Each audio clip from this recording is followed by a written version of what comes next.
completed at least by the end of the calendar year next year. Keeping all factors constant, expecting that we'll have all the support from our other stakeholders.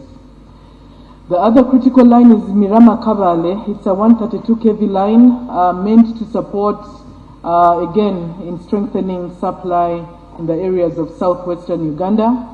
And for this one, in terms of the transmission line, we're at about 76%, and the substation works at about 30%. We are working with the Uganda Electricity Transmission Company that is implementing these projects to ensure that this line is completed. Our target was supposed to be September. There was a challenge with some project-affected persons, so we are working to ensure that we surmount the remaining issues around way leaves and still get this commissioned by the end of this year. There are other projects. I will leave them in the detail for your appreciation. Sukulu, Matuga Kasana, Namamve, etc. on the transmission side of the project. So with that, and of course, critically on slide 17 under this pledge, we are part of the East Africa Power Pool. We do power trading with our neighbors, largely to support each other, but also in case you have excess power, you're able to have a market. Today we are trading with Kenya, Tanzania, although with a lower kilovolt line, and then we are doing that with Rwanda. So we are looking to bring new lines on board, transmission lines. We are working with the government of South Sudan to develop the Oluyo, picking from Oluyo just above Karuma to Nimule to Juba. This will support South Sudan access power, but will also have a market for our power. And we are in detailed discussions with the government of South Sudan, working with the Africa Development Bank to ensure that the financing is concluded and this project implementation should commence in the subsequent year. We are also working, of course, with our other neighbors. For Tanzania, we want to enhance supply to a 400 kV line, picking from Masaka through Mutukula to Tanzania. And we're already working with the World Bank. The feasibility studies are done.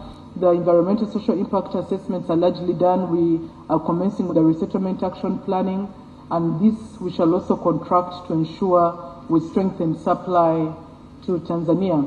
And it is dual. It's not just supply to Tanzania. In case of a deficit in Uganda, we can also pick from these countries.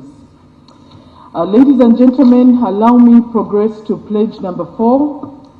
This comes close to home, where we committed, and that is really what the NRM government is about, to increase the number of households with access to modern energy services. This comes down to the Muntua 1C. We did set a target at the time that access to modern energy services will increase to 60% from 24% at the start of this manifesto period. From the assessment and the additional interventions we've had under the World Bank Scale-Up project, we are happy to report that this target has largely been achieved in 2 ways. Achieved on the grid, where we have 22% contributing to the 60%, and then off-grid solar home systems, mini-grids that we developed in Lamo, but also areas of Kasese. So all of this contributes to this 60%. And this has therefore added about 15,000 kilometers to the distribution network, bringing the total to 65,902. Later on, thank you. Later on, the Commissioner of Rural Electrification will expound on some of the interventions he's leading on this, under this pledge. But critically, he's leading in the grid connectivity and expansion program. Today, we are reporting about 2.2 million consumers connected, and we expect that this will increase by 1.3 million by 2030. There is an intervention under the World Bank Electricity Access Scale-Up project where we will add 1 million consumers, and the connections under that program have started. We have already clocked about 65,000 connections under that program as we ramp up, as the program takes shape. He will give the details in that regard.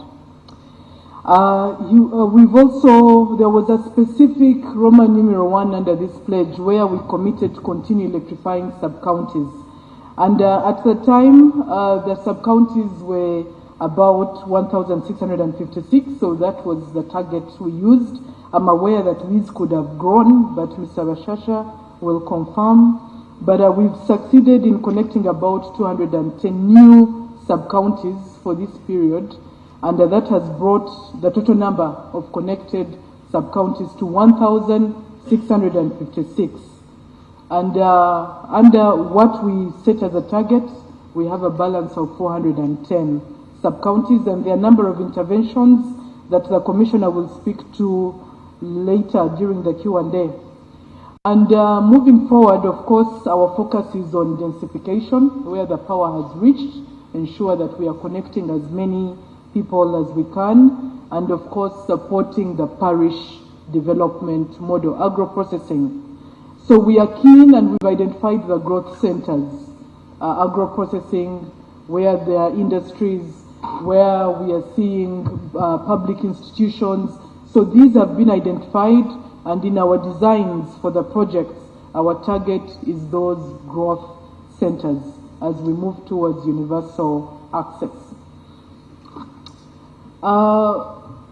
The NRA Manifesto, as part of this pledge, was keen to ensure that we reduce the share of charcoal and firewood biomass used for cooking from 85% to 50%. And the ministry took this matter seriously, even as we were amending the Electricity Act, but also working on our energy policy of 2023 and our energy transition plan, all which are available online. So as we work towards this, we need your support, because we realize that as we move, we also need the population to move with us. We continue to see the current biomass use still estimated at 80% for cooking. We have had a number of interventions in terms of biogas, but also liquefied petroleum gas, but we've seen a reluctance for uptake of some of these solutions. For liquefied petroleum gas, where we continue to increase awareness, we see Ugandans careful to use gas. They say it is not safe, and we tell them for as long as you pay attention to the guidelines for usage, it is a safe option. Number two, they say, when I cook with gas, my matoke doesn't kuovera. The Baganda know that term. And we are saying that actually you can cook with gas and your matoke will still taste probably better. So we want to encourage all of us to adopt to these cooking options, given the existential challenge we face with the rate of deforestation. So we will continue with our interventions. We've just entered a commitment of rolling out additional liquefied petroleum gas cylinders to Ugandans to really create the appetite for use of gas. We are also keen to continue supporting on the biogas side, but also bioethanol and other options. But we must do this together with a commitment to meet our nationally determined contributions as we speak at COP29 currently. Our other pledge was a pledge 5, promotion of renewable energy systems, and these cut across. But critically, as part of our energy transition plan, we are keen to ensure that we continue to address the transportation fuel issue.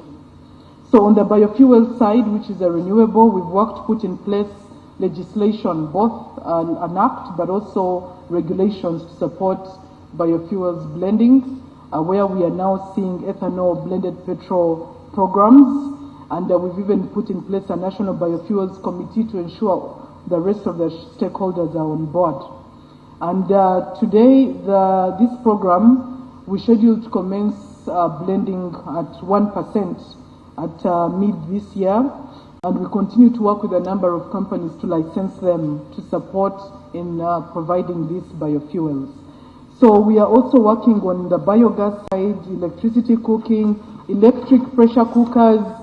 For electric pressure cookers, each time we enter communities and we are promoting them, they ask, can these cookers cook beans quickly? But we tell them actually they are faster than what you call a mahega, the 3 stones. They are much faster. You cook quickly and your beans are ready within a short time. So we must see a mindset change in adopting these technologies. So there are many other interventions, including mini-grids, where we set up off-grid distributed systems, off-grid pay-as-you-go, because we know we might not have all the money to invest in solar systems at a single installment. We create and installed, you pay in installments over the period of that. So there are many interventions around that. Moving on, still under this pledge, we've worked on what we call utility solar, bringing solar onto the grid. We've worked with Busitema. They now have a 4 megawatts project. We still have about an additional 64 megawatts that is spread in Nakasongola, but also in Soroti, among others.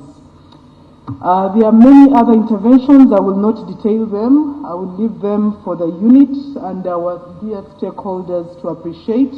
Roll over to mini-grids, next slide, where we've installed 45 solar PV mini-grids in western, central and northern Uganda, and this has helped us enhance supply in areas of Lamu, like I indicated, but also Kasese and others. We continue to work with our partners, specifically GIZ, KFW, the EU, and we've seen a number of districts that will benefit under the Get Access Uganda mini-grid project. So we expect that the beneficiary districts of Buvuma, Kalangala, Wakiso, Kibale, Chikuve, Hoiman, Toroko, Obongi, and Ajumani will benefit from this mini-grid intervention. So there is a lot we are doing on the mini-grid side, and we'll pay attention to the mini-grids in Kasese, Rubirizi, Kanyegaramira, and Chamgarura. So those we are working on. Still under Pledge 5, many interventions for the Secretariat to appreciate, through to the novel, the new technologies, green hydrogen, that is slide 27, and of course wind energy. So all of these inform our energy policy. So for wind energy, we are focusing on areas of Karamoja, where Karamoja and West Nile, where the wind speeds are ample enough to support generation of wind energy, and there is work we are doing and working to ensure we onboard contractors for that.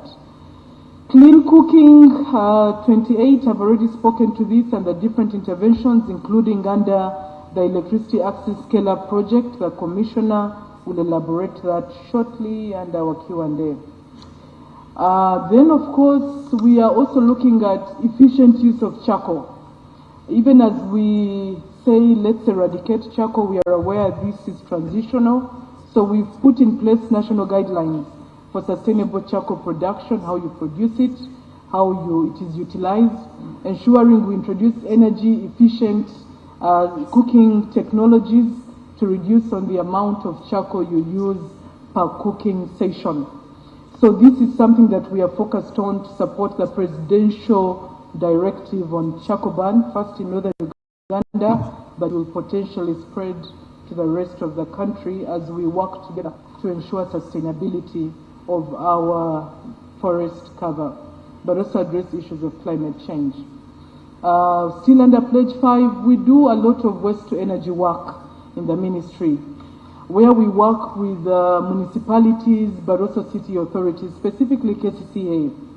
We come in to support KCCA in negotiating attractive power tariffs. When they've identified a developer and they are ready to progress, they then bring us on board to ensure, one, the technology is sound, but also two, the power tariffs are attractive. But for the municipals, we have what we call a NAMA biogas project. Largely, it's a biogas project where we're working with the UNDP, and we've supported a number of districts in terms of solid waste management. We introduced some demonstration units to manage this solid waste in Jinja City, KCCA, and Mukono, the trommel machines.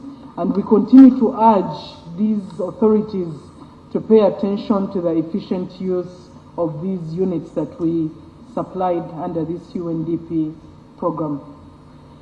That will bring us to pledge 6. There was a specific pledge that speaks to the commitment again under the NRM Manifesto. There was a specific pledge 6 to connect West Nile to the national grid. We can confidently say that under the NRM government, this has been accomplished. And West Nile is now connected to the national grid through Kole, Gulu, Nebi, Arua transmission line. And critically, we are now also focusing on ensuring this power is distributed. So under the Electricity Access Scale-Up project, we've prioritized areas of Arua, Nebi, Madio, Kolo, Obongi to benefit from this Electricity Access Scale-Up project among the other rest of the country. Pledge 8, under the NRM Manifesto, very forward-looking. We committed to establish charging infrastructure for electric vehicles. Now, the Ministry of Energy comes in a number of ways. We work with Ministry of Works and Transport, but also Science, Technology and Innovation, STI. We come in to ensure we've put in place the requisite legal and regulatory framework. And under our energy policy, we enhanced the policy to capture this new area. And we've gone ahead to draft a specific bill, the Energy Efficiency and Conservation Bill, that is currently in Parliament for discussion. And we expect that when it's laid on the table and later considered, it will enhance the intervention under establishing this infrastructure. But we've gone ahead as we put in place the legal and regulatory framework. We've developed the Electric Mobility and Fuel Efficiency Country Program. We are working with GIZ, but also UNDP, and we've done a lot of piloting. We've piloted border borders conversion to electric border borders along Masaka Road, set up some infrastructure there. We've also supported the private sector, Zembo, etc., to ensure they have the right tax incentives for this new area to be able to remain competitive in the industry. We've developed a harmonized framework and standard for electric vehicle charging infrastructure, and we have also ensured we know what each of the players are doing. So we are aware of what Kira Motors is doing, Total Energies that wants to support internally their operations, but also the public, City Oil, but also Ministry of Energy. We have 2 charging infrastructure outside Amber House, largely to promote and interest the public in this infrastructure. So we invite you to come and try out once you acquire that electric vehicle. We are aware of the bottlenecks around the need for the technologies to continue coming down in terms of cost, especially electric vehicles, but even the 3-wheelers, the border borders. And we are working with companies like Kira Motors and others. We've entered commitments with a number of private companies to be able to bring into the country attractive technologies. Under this pledge, therefore, we continue to work to ensure that the standards are in place, but also to support the entire electricity use for transportation, but also general energy efficiency. That brings us to the end of Part A, which is the Sustainable Energy Development Program, where we want to recommit, as the Minister of Energy, to continue providing affordable but also reliable power as we enter NDP4, but also as we prepare for the next cycle of the NRM Manifesto. So, Mr. Bashasha, I'll revert to you on whether we pause, take Q&A, or we go into petroleum. Thank you very much. So we'll now proceed into petroleum, and later on I'll invite Madame Agnes to come and take you through everything mining. Ladies and gentlemen, still, like I said, the NRM Manifesto was forward-looking, and all the targets remain very relevant even as we enter the next cycle.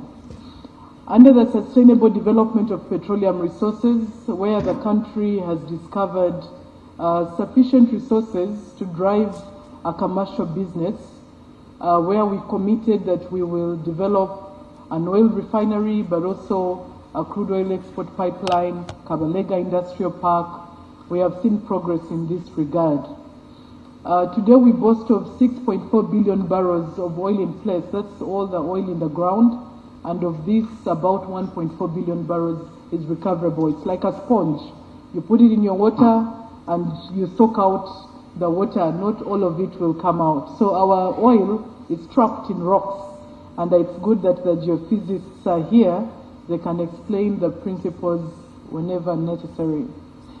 So in the NRM Manifesto, we were given a pledge 1 to increase efficiency in extraction of oil and gas resources.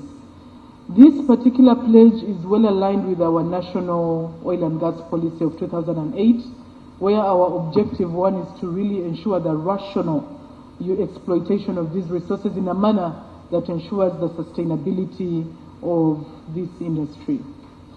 And in this regard, technically, the way we've designed the project, we continue to ensure that this is done in an efficient manner. The regulator, Petroleum Authority of Uganda, continues to monitor the operations of the oil companies and reports back to the central government. But critically, as we move forward, we are aware that our national oil and gas policy of 2008 is now more than 10 years old, and we are in the final process of preparing the draft revised national petroleum policy. Most of the consultations are done. We've consulted up to the district level and up to other granular levels. So this policy is now largely ready for presentation to Cabinet, and we are just waiting for a final internal approval of our top management, and we will proceed to Cabinet. The policy is looking at emerging areas. There is a lot of talk around climate change and the role of petroleum. So in this policy, we are really demonstrating the linkages of this petroleum to the rest of the industry, including renewable energy. We are demonstrating that this petroleum can be sustainably developed using state-of-the-art latest technologies to limit on issues of climate change. We have an opportunity that we are a frontier basin. We are a new area for production, so we are able to deploy the latest technology that is cleaner compared to what countries used 10 or 20 years ago. Alongside that, we continue to promote the country's petroleum potential, so we are keen to grow our petroleum resources from the current 6.4 billion barrels oil in place, and we are aware that we've only licensed about 10 to 15% of the Albertine Graben. So we have potential in the Albertine Graben, but also in Kadam Moroto and Lake Choga Basin. And that's why last week, our Minister of Energy did announce the opening up of new areas so that we now issue new contracts to enable the growth of our reserves. So under this promotion, we've equally issued new licenses during this period. Last year, we did issue a license to UNOC, our national oil company. We issued a license called Kasurban to enable them commence works in that area. We also issued licenses to 2 other private companies, one from Australia, DGR, and we continue to monitor how those are progressing. So we are keen to ensure we bring on board additional resources to support the oil refinery and the crude oil pipeline for their lifetime. We continue to do geological and geophysical surveys in the frontier basins. We've done work in Kadam Moroto, we've done work in Lake Choga Basin, and for Kadam Moroto, we did identify seepages, meaning that we have what we term as an active petroleum system. So that's why we are now going into licensing for exploration so that further work is done and we can confirm the resources in the Kadam Moroto Basin. There is work we are doing with our laboratories in Entebbe, because our laboratories for geochemistry are critical during this process on the petroleum side. Madam Alaba will also highlight what's happening on the mine side. There was a pledge too, where we committed to produce refined oil and oil byproducts for the local and export markets to date. Now, we entered at that time, following this directive, a commitment with a company called the Albertine Graben Refinery Consortium that we engaged for purposes of developing the oil refinery. This oil refinery is meant to be a 60,000 barrels per day refinery. Today we are consuming about 42,000 barrels per day as Uganda, with an import bill annually of over $2 billion annually importing. So we want to substitute the bulk of that by having in-country refining, but also supporting our neighbors, especially where we have a competitive supply advantage. So working with the Albertine Graben Refinery, they succeeded in undertaking the front-end engineering design, which is very critical to define the technology, but also the construction management plan for the project, and also the environmental social impact assessment.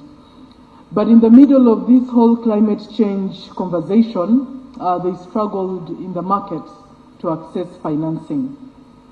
And therefore, that partnership was never extended, because we then had to look for a partner who can invest using what we call without going into the debt markets, given the current challenges around climate change, which sometimes are not well informed. In fact, I'm glad that already the United States of America has declared that they will continue drilling.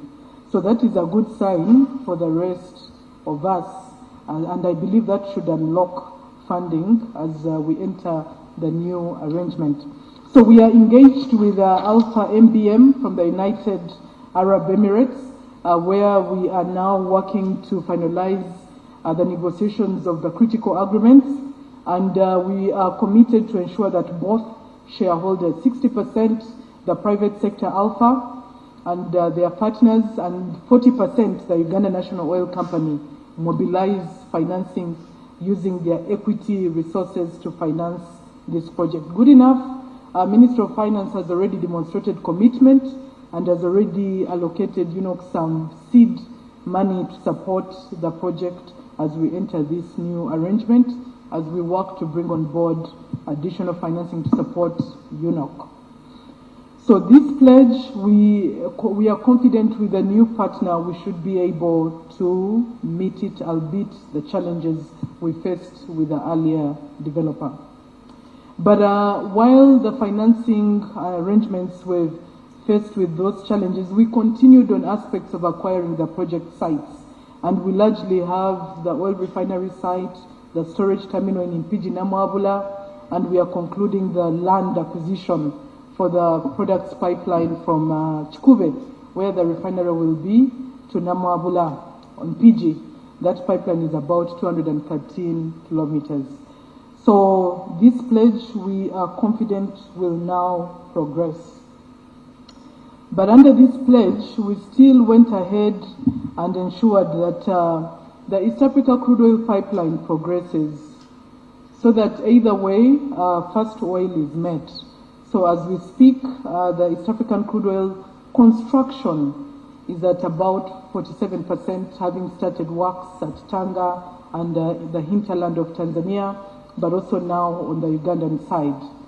So with that progress, we are confident that the journey to first oil is imminent and that that project is unstoppable. There was a lot of global rebuttal, the climate activists, and we kept engaging you, the fourth estate, to understand the value of this project to Uganda in unlocking revenues that will support us invest in our infrastructure. In our Public Finance Management Act, we've been very clear. All resources from this oil and gas industry will be used to develop infrastructure. So the fourth estate, as you communicate on this, it's important that you support the NRM manifesto in that regard.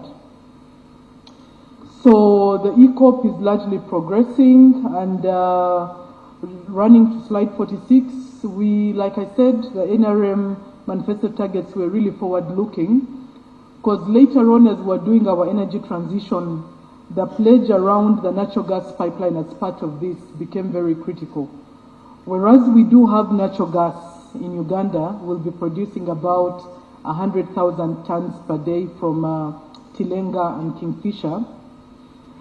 Today our consumption is minimum. As a country, we're at about, if we've really grown, we're at about 30,000 tons per year. Probably the lowest in the region. That's why we must address issues of consumption of this gas. But we are aware of other growing demand in the mining industry, supporting value addition for the steel industry, and that's why we are now also working with Tanzania to see how we tap into their vast gas reserves. Uganda, we boast of about 500 billion cubic feet. Tanzania boasts of about 55 trillion cubic feet. So we want to tap into those reserves, so we are working with them. We are currently preparing to undertake a feasibility study to evaluate the viability of a natural gas pipeline from Tanzania into Uganda as part of this NRM manifesto pledge. So we expect that that project should progress following the feasibility study in the coming financial year. While we are still at this pledge, we were also keen to ensure that we support the security of supply of products, and I will speak to that because the Fourth Estate has been asking lately whether the product prices are increasing or decreasing. So we will explain that shortly. Under this pledge, and as part of the oil and gas industry, that is slide 48, we committed to advance the Kabalega Industrial Park. And today we've seen the airport largely complete. That is the phase one, because I saw on social media people are comparing Dubai with our Kabalega. That was the phase one to support oil and gas, incoming traffic and outbound. Ability to bring in equipment, ability to bring in workers, fly them out, even support for phase one, outbound goods like agricultural products. And there is a phase two where we will continue to enhance this airport to be able to handle even larger traffic, including to support the tourism industry, so step by step. But for the commitment made in the NRM manifesto, it was the phase one to be completed, and working with Ministry of Works and Transport, that is largely done. We are now working with UNOC to ensure that the rest of the industrial park advances in terms of identifying developers within the Kabalega Industrial Park tied to the refinery. We've received a number of interests, and we expect that UNOC will progress in that regard. Now, we had a pledge 3, which was increase efficiency in utilization, transportation, storage, handling, and security of supply of refined petroleum products. We are happy to report that we have promoted alternative routes for supply of refined products. In addition to our conventional method of road transport, we've been able to work with the private sector, Mahadi, to set up a facility in Kauku, where we are able to move almost 50% of our volumes off the road onto Lake Victoria. And that will eliminate the traffic jam that we see along the eastern route from Malaba or Busia into Kampala. We've also worked with equally UNOC, the National Oil Company, to restock and facilitate the upgrade of ginger storage terminal. Now, Mahadi has a capacity of about 70 million liters, and the ginger storage terminal has a capacity of about 30 million liters. So we are keen to ensure that those two facilities are kept at maximum as more companies move to the Mahadi infrastructure in Kauku. They even have 2 ships So you're able to pick fuel from the other side, Kisumu, and bring that to Kauku without coming on the road. LPG, I'd already spoken to this, will continue promoting liquefied petroleum gas. So ladies and gentlemen, under the petroleum commitments, one last one is on the security of supply of petroleum products, where the NRM Manifesto was very keen to ensure that Uganda continues to be served with, first of all, affordable petroleum products, of course taking into recognition the international market that is always fluctuating, and also ensure the security of supply. So with the guidance of His Excellency the President and the guidance of our formidable ministerial team, we have had successful discussions with the government of Kenya. Initially a bit difficult, but later on we did agree. But that's the nature of these negotiations. So today, as we speak, the National Oil Company is bringing the entire bulk of our petrol and diesel and supplying the oil marketing companies in the country. This has removed unnecessary fees along that supply chain, but also has created a revenue stream for UNOC, because UNOC was set up with a purpose to be a revenue generating entity. So they are generating quite some revenue. And we are looking now at jet fuel, because we were done with diesel and petrol, and working with the government of Kenya, we are also confident that jet fuel, starting calendar year 2025, UNOC will also bring the entire jet fuel requirements for the country, and that will further ensure security of supply of jet, but also, again, a revenue stream for UNOC. So that speaks once again, like I said, to the forward-looking nature of the NRM Manifesto. These targets remained relevant not only nationally, but even as we engage internationally, they remained our building block, our guiding point for the negotiations we undertake with our global partners.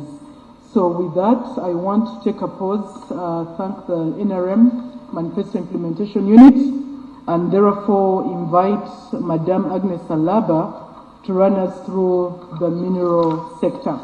As she comes, I want to emphasize that we continue to address a number of areas that she will highlight, but we are keen to ensure we support value addition, but also grow our capacity to ensure that this sector is better legislated, but also attract formidable private sector to invest in the mining sector. Madame Agnes Alaba, she will represent all the commissioners, including Commissioner Bahati and also Dr. Isaiah, who will come in later on to clarify where necessary. I thank you for listening. Thank you very much.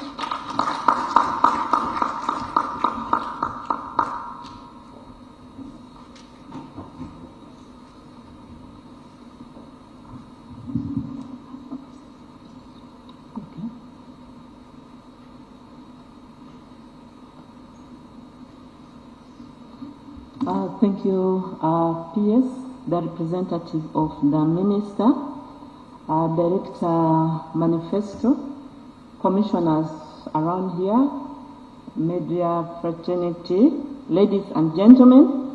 I am going to present the Mineral Development Program, the commitments that we made under the running manifesto.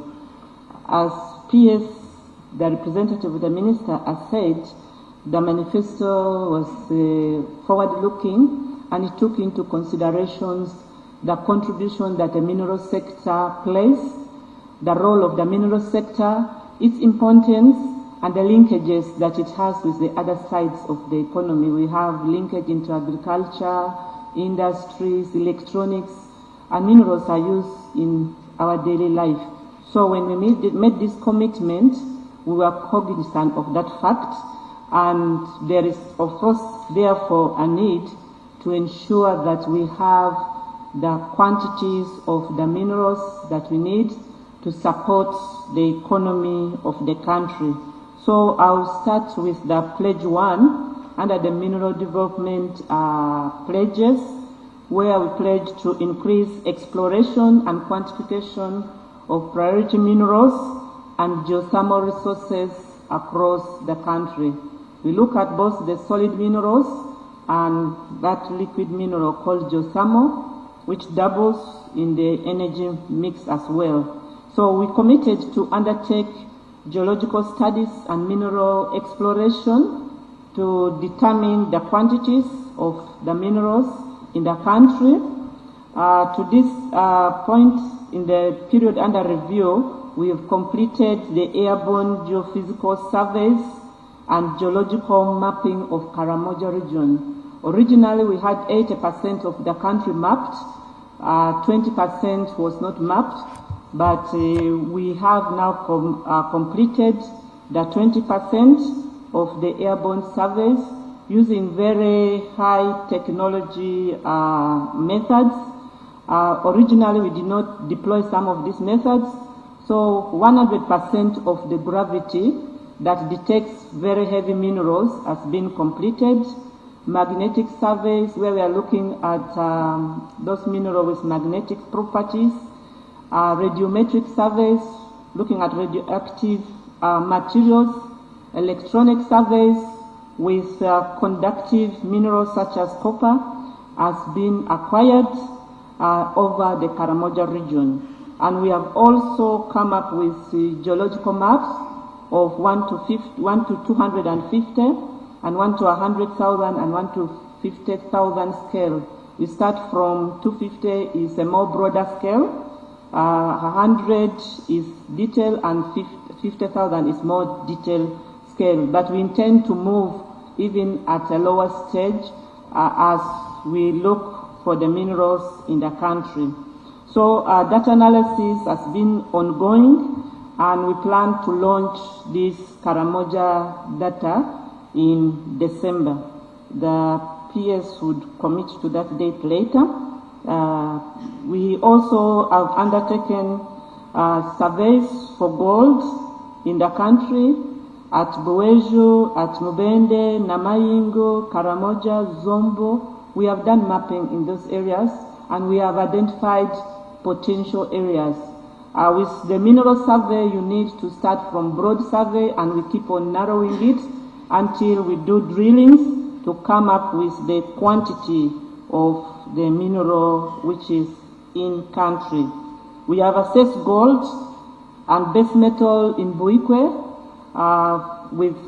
There was somebody who presented a sample, and they were expecting it to be having uranium and gold, but we found the values of uranium very low in those areas, and the gold was not detected. Other than the regional planning that we normally undertake, we also do quick surveys on areas where samples have been picked and there's suspicion that it has some minerals. We continue to undertake geological studies and mineral exploration, still under our pledge 1 of increased exploration, using methods called geochemical surveys, where you do soil sampling, stream sampling, picking the streams for uranium targets, which was identified by the airborne geophysical surveys, and this covers the area of Indale, that was in Fort Portal, Katara, Boma, Lwensakala, and Chambogo. All these, we are still following up these areas to undertake the exploration of uranium targets in the country. We have identified some targets at Lwensakala that we are following up with the detailed studies. After that, we will do drilling, and we will be in a position to ascertain the percentage and the concentration of uranium in the area. We also undertook surveys for rare earth and base metals in Bukusu carbonatite complex, and a number of geological studies were undertaken involving stream sediment surveys in Zio, that is West Nile, regional stream sediments for base metal in Amuru in northern Uganda, geological, geochemical, and geophysical surveys in Kirwa Wolfram Mine, where we intend to reevaluate the reserves of the Wolfram in that area. In respect to iron ore, we undertook surveys for iron ore in Kigezi region, and we have had additional reserves of about 318 million tons has been mapped in the Kigezi. Drilling was undertaken in some 10 prospecting sites, but we need to continue with the detailed exploration in that area to determine the overall quantities of the iron ore in the country. We think that there's over 1 billion tons of iron ore that is inferred in the country, which needs to be further followed with further assessment. We undertook also surveys for bentonite in Kaiso Tonya. Bentonite is one of those minerals which are used for drilling as drilling muds, and is also used in filtering, in the soda beer industry, and many other industrial applications. And we have evaluated those targets, and we continue to undertake further exploration in the area. We conducted geological mapping, geochemical surveys, and gamma ray spectrometry of 3 targets of uranium in Zimbabwe and Chiboga. That is where we did some more detail to ascertain the uranium, but that is just using other methods. Until when we do drilling, that is when we will confirm the reserves of uranium in the country. Still under this pledge, in increased exploration, quantification of priority minerals and geothermal. In the geothermal site, the ministry completed the surface studies of geothermal areas at Chibiru, Buranga, and Panyimur that are located in Oyuma, Bundibujo, and Pakwach. Geothermal is one of those liquid minerals which contributes both to energy, electricity generation, and other direct uses in the greenhouses, drying crops, and others. So geothermal exploration has advanced from surface, where we mainly were observing the surface manifestation, to the subsurface studies at 2 major sites, that is Chibiro and Panyemuru. And as you can see from that picture, that is slide, is it on? I am moved beyond the one who is projecting it. Can you get us to the geothermal where drilling is taking place? That machine, yes. We have undertaken the temperature gradient oils drilling. That is the drilling rig at Panyimur, where we want to determine the volume of the reserves of geothermal there, the surface temperature, and the reservoir for geothermal. So we committed to undertake 16 temperature gradient oil drilling, and we drilled it, 8 at Chibiru and Panyemur, and determine the lateral extent of the heat anomaly. So this is still a work in progress, and when this is completed, then geothermal, as the PS said, will add to 1,500 megawatts as we committed. We projected that the energy contribution of geothermal to the grid. We continue to undertake temperature gradient logging at Chibiru and Panyemur geothermal prospects, and the results are good. They indicate high temperature gradient of about 70 to 340 degrees Celsius per kilometers at Chibiru, and 50 to 140 degrees Celsius per kilometer at Panyemur. This confirms the existence of the heat in the subsurface, which can really be used for electricity generation. So further studies has to be undertaken. Under Pledge 2, seal for the Mineral Development Program. Of course, for minerals to contribute to the economy and its sustainable exploitation, we need to have in place a strong legal and regulatory framework. We are committed to strengthen the legal and the regulatory framework as well as build the human resource capacity. Yes, I want to report, Director, that the Mineral Development Program has managed to have the mining and the mineral policy of 2018 after almost 20 years of implementing the policy of 2001. The goal is to develop the mining industry through increased investment, value addition, national participation, and revenue generation to contribute significantly to social and economic transformation and poverty eradication. Yes, this really speaks to the heart of Ugandans, that we need to ensure that the mineral industry develops to increase the investment, and value addition is the key words that we focus to undertake. We also put in place the Mining and the Minerals Act 2022, and the new act addresses a number of areas. It captures the area of local content, national participation, value addition, speculative practices in the mineral sector.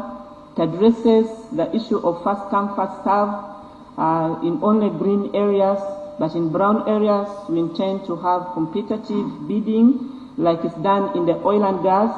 Emerging trends in the global mining industry, such as the mineral traceability and certification system. We want to trace the source of our minerals from the mine site to the point of exit, and the law speaks into this, traceability and certification of minerals. I'll get into the detail what we have done in respect to this. Environmental, social, and sector governance, as well as state participation through the establishment of the National Mining Company. The National Mining Company has been put in place as a commercial arm of government to all the state equity participation in all medium scale and mining and large scale mining operations. The board has been inaugurated and the company has commenced its activity. Of course, it needs capitalization, which the ministry is working towards this. We have a draft building substance bill to regulate those substances such as clay, marram, aggregates that were excluded from the definition of minerals, but the Constitution of Uganda allowed Cabinet to regulate these substances when used for commercial purpose. So we have the draft bill in place. We also have the draft Earth Scientist Registration Bill to regulate the practices of earth scientists in the country, geoscientific and engineering services to regulate the level of purity and the services that are provided by geoscientists, as well as the local content which is coming up. We completed the Mining and the Minerals Regulation 2023. This was mainly addressing the licensing regulation, where we have an online digital mineral licensing system, and all applications are handled online. So this was passed in place in August 2023, and we also developed two other statutory instruments. The statutory instrument to regulate the purity level for gold at 99.99%, and tin, that is not iron ore, tin, which we have at 99.85%. But the company is already achieving 99.9%. Still under the same pledge, strengthen the legal and regulatory framework as well as human resource capacity. Government has established a biometric registration system for artisanal and small-scale miners, and this was launched in 2021, but the implementation intensified in the year under review, where we have registered over 5,000 miners countrywide, and we continue to undertake this registration of miners to enable us to know the populations of artisanal miners in the country and specify areas for their operations. We are working on the regulations for artisanal miners to ensure that their contribution is realized, that we know the number and what they contribute to the country, and also eradicate illegal mining operations in the country. So we already progressed with the regulation that should be completed in this quarter, and we demarcate those specific areas in the various districts like Busia, Boejo, Ntongamo, Namayingu, and other parts of the country. We have also committed to the traceability of minerals, as I've indicated before, that the government, Uganda, committed to the International Conference on Great Lakes Region, that is the implementation on Pact on Security, Stability, and Development in the Great Lake Region, to ensure that the minerals are traced and prevention of illegal exploitation and illicit trade in designated minerals. These designated minerals are what we call the 3 T's and G, meaning tin, tungsten, and tantalite, and gold, which was noted that these minerals are prone to supporting conflict. And we have already launched the ICGLR certificate last year in November, and the first certificate was given to Wood Cross Mining Company, and so far we have issued 4 certificates of export of tin, the ICGL certificate, which amounts to about 55 tons of tin exported through the country at 99.9%. And we continue to access international market. Our team continues to access international markets at that level and is very competitive. So the revenue as well as increased from the tin export of ingots from the country. Pledge number 3, increase investment in mining and value addition. Government has conducted a number of promotional activities promoting the mineral resources and attracted a number of private sector investment in the sector. We have realized significant investment in mineral exploration and development through Wagagai Mining Limited, which is developing a large-scale gold mining project in Busia. This is one of the biggest large-scale mining license in the country and in the region. And the company is still undertaking development and will soon also launch the mining and the refining of gold in Busia district at Alupe in Busia. We have also attracted investment in rare earth elements. Rare earth is one of those critical elements that has a lot of applications. Those elements down in the periodic table that is among those last groups in the periodic table. These are used in electronics, the EV, as we talk of green energy, driving the wind turbines. It has quite a number of applications because it consists of a range of elements which are referred to as rare earth elements. So we have attracted investment in Makutu, Bugweri district, where over 500 million tons of rare earth elements has been established. The company is also undertaking development of infrastructure to exploit the rare earth. But value addition is the key catching word that the ministry is promoting. These minerals has to be mined, refined from the country and exported when they are refined. Exploration of gold in Bude and Bugiri and Karita are continued. We also have graphite in Kitgum, in Orom, where investment has been put in the project and pilot testing has been done on value addition, and we expect to have spherical graphite at a level of 99.9% that would feed directly in the industry.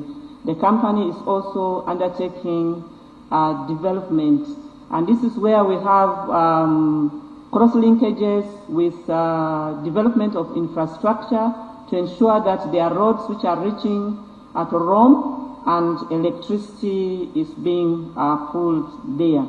We have attracted 4 cement factories utilizing our own resources, limestone, marble, pozzolana, for manufacture of cement. This has also contributed to the reduction in the price of cement in the country. Originally, we only had Tororo cement and Ima cement, but we are having other players coming on board in respect to value addition. We have over 10 gold refineries which has come up, refining gold to 99.99% in alignment with the government commitment to value addition and supporting industrialization and economic diversification and structural transformation. On the ceramic industry, there is a ceramic industry at Kapeka which is utilizing our own kaolin and feldspar from Mitoma in the production of the ceramics in the country. We commissioned the wood cross tin smelting plant, as has already indicated, that the first certificate was given to wood cross in Barara. The capacity of the plant is 1,600. That translates to 1,000 tons of metal annually. Has produced 55 tons, but with time we expect the production to increase.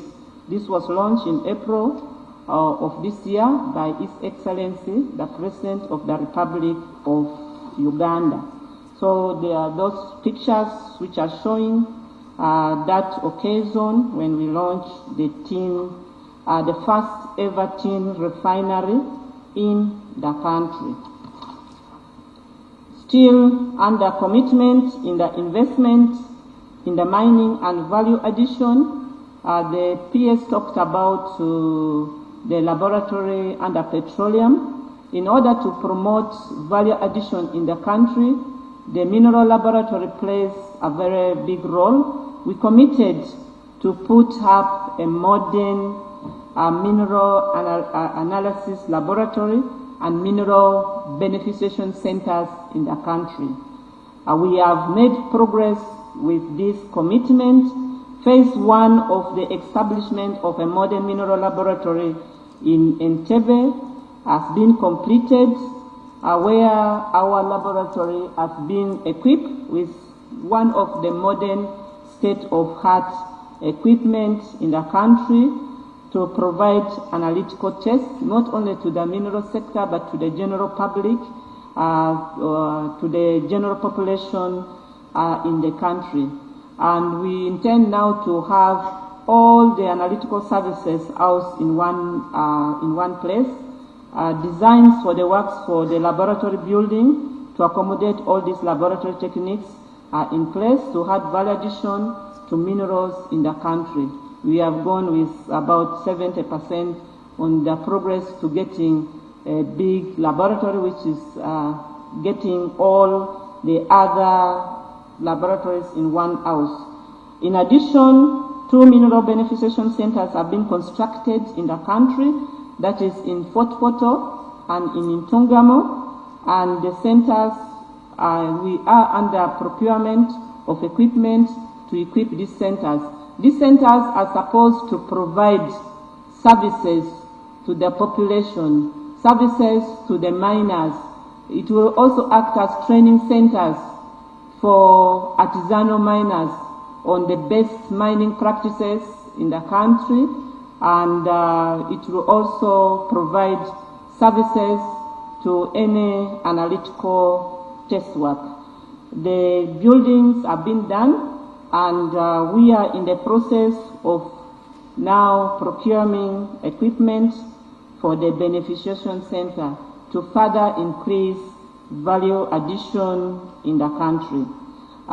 We have also progressed in terms of the certification of the laboratory to make sure that it competes internationally with the accreditation to International Standard Organization.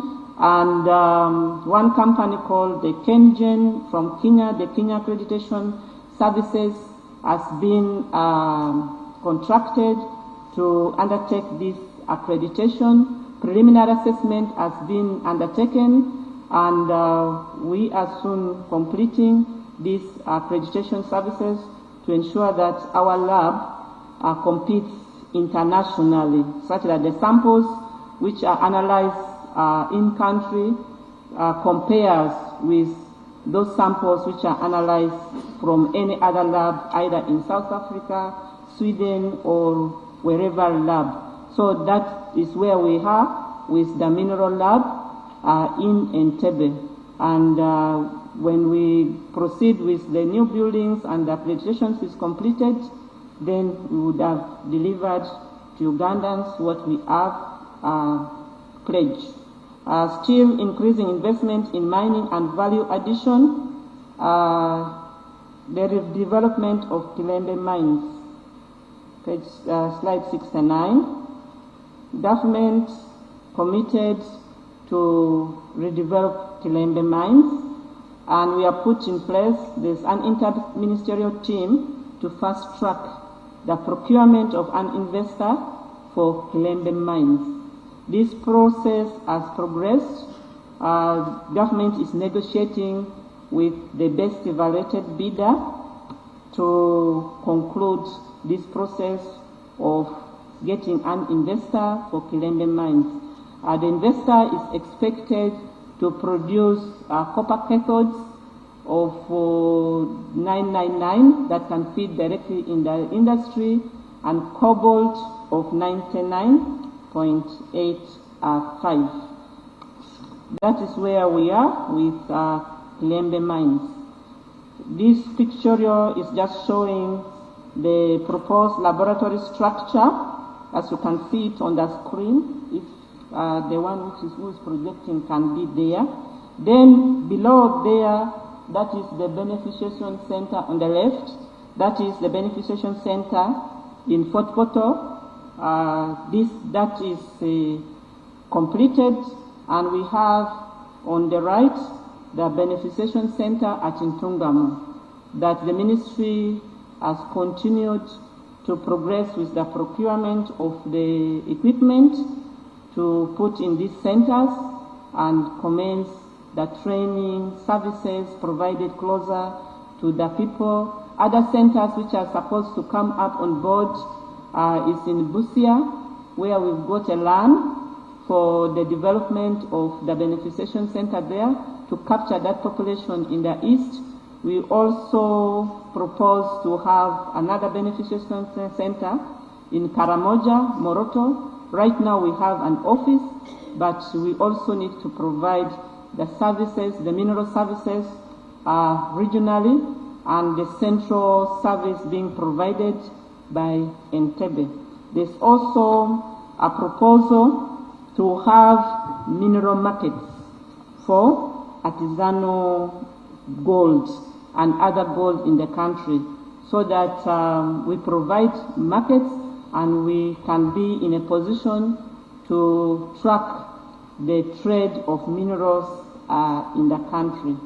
The representative of the minister, the permanent secretary, I think have concluded my presentation on the mineral development program. Thank you so much.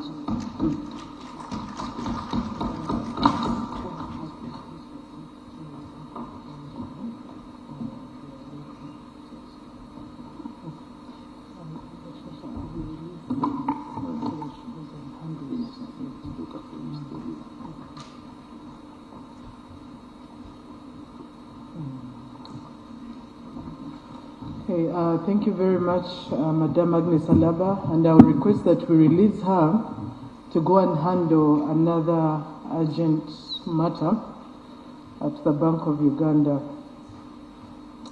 So that was on the mineral development, and as we prepare to wrap up the presentation, it's largely to highlight the challenges that the sector continues to encounter, but these we work on together with the other members in the program, but also under the guidance of our ministerial team.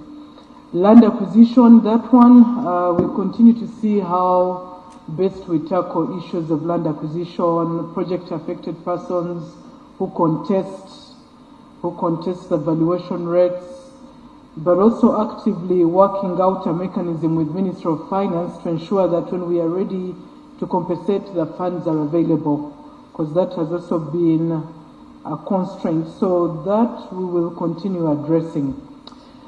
We did encounter increased vandalism, especially during 2022-23 on the transmission lines, but also on the distribution network. Now, working with the Security Council, the National Security Council, and other organs, we did form a joint technical committee that has worked hard to address issues of vandalism. On the transmission network, we've seen a decline in vandalism incidents. However, we are now grappling with the distribution network because it is spread, it is scattered, and policing every single line comes with its challenges. So we are working with communities to do community policing, have vigilantes that support us in these lines that are scattered. Of course, we are working with both Uganda Electricity Transmission Company and the distribution company to see that we find solutions in terms of deploying technology, because we are in a digital environment, having early warning systems that alert us of potential or ongoing vandalism. So that we will continue to tackle. Madam Alaba has highlighted issues around the artisanal miners and how we continue to organize them under the new law and the biometric registration. So we'll continue advancing that intervention. Of course, negotiations are usually that lengthy, but we are working to see how with our different partners we can expedite negotiations of our critical projects so that the negotiation period is cut down. Usually we are all trying to meet our objectives in these negotiations. We've seen it for the oil refinery with our previous developer, so that is something we continue to address. Inadequate financing is extremely significant, and I know we are engaging Ministry of Finance as we start the budgeting cycle for 25-26, but all the three programs currently are not sufficiently funded, especially the energy and mineral program. So the NRA Manifesto Implementation Unit, we will request that you add your voice to ours to see that these critical energy and mineral programs are well facilitated to undertake the critical activities. For example, energy, we are continuing to engage finance to support us on rural electrification, where we have contractors already on board, but we need to finance them to be able to implement these rural electrification programs. The same with mining, geophysical surveys, and others. So this is an ongoing engagement. And we are happy to have the NRM Manifesto Implementation Unit join us in this endeavor. I know there is a lot of support from Cabinet, but also from His Excellency the President. He has really said energy and mining plus petroleum should be prioritized for the financing. There are others that we continue to address, but also critically as I prepare to close, on slide 68, I want to then speak to a few critical reforms that we are undertaking. Right at the top, of course, is the ongoing end of the concession with Umeme, where we are preparing the Uganda Electricity Distribution Company Limited to take on the operations of the Umeme concession. The assets in these concessions sit on the books. They belong to the Uganda Electricity Distribution Company. So all we are doing is have the operations done by the company.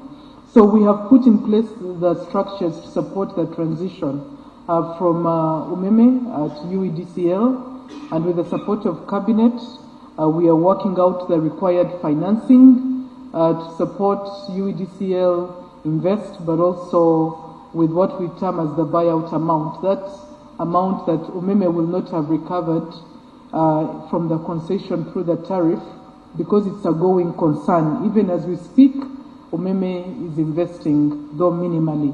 So at the end of the concession, we then reconcile and see what amount they have not recovered.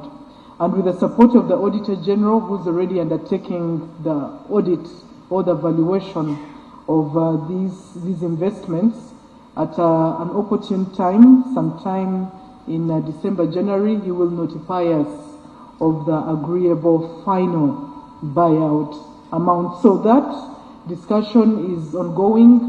We are fully supported by Cabinet, and we are working to ensure that UEDCL and Umeme are working closely to manage the nitty-gritties around the handover of these operations. So we have a steering committee chaired by the Minister of Energy, a joint technical committee at technical level, and a coordination committee between Umeme and UEDCL, where the Minister of Energy also sits as an oversight body to ensure we are dealing with issues of staff.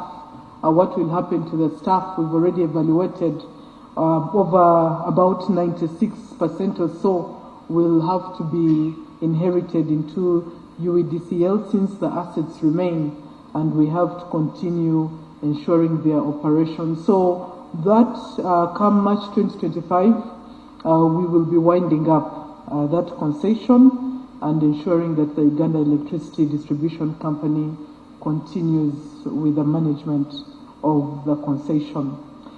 That is the major one, and the emphasis on productive uses of energy. As a sector, we are keen to create synergies and linkages with different programs: agriculture, tourism, yoga, PDM, industrialization, to be able to ensure that the power we are generating is being consumed. And the programmatic approach has made this easier to achieve, given the coordination mechanism under the program.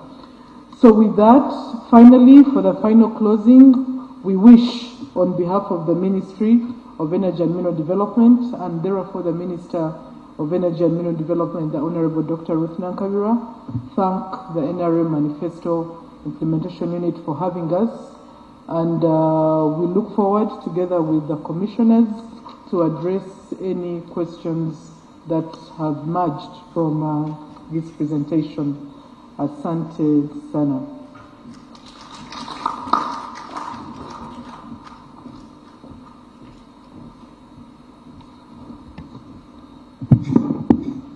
I think the representative of the minister deserves a very big applause than that. This sector is one of the biggest sectors in the country, energy and mineral development sector, and quite wide, and with a lot of investments. So we want to thank you, Minister, for the very articulate presentation. First of all, fellow countrymen, wherever you are, I think for some of you who have been saying that the country has nothing to show, you need to think twice from this presentation. Secondly,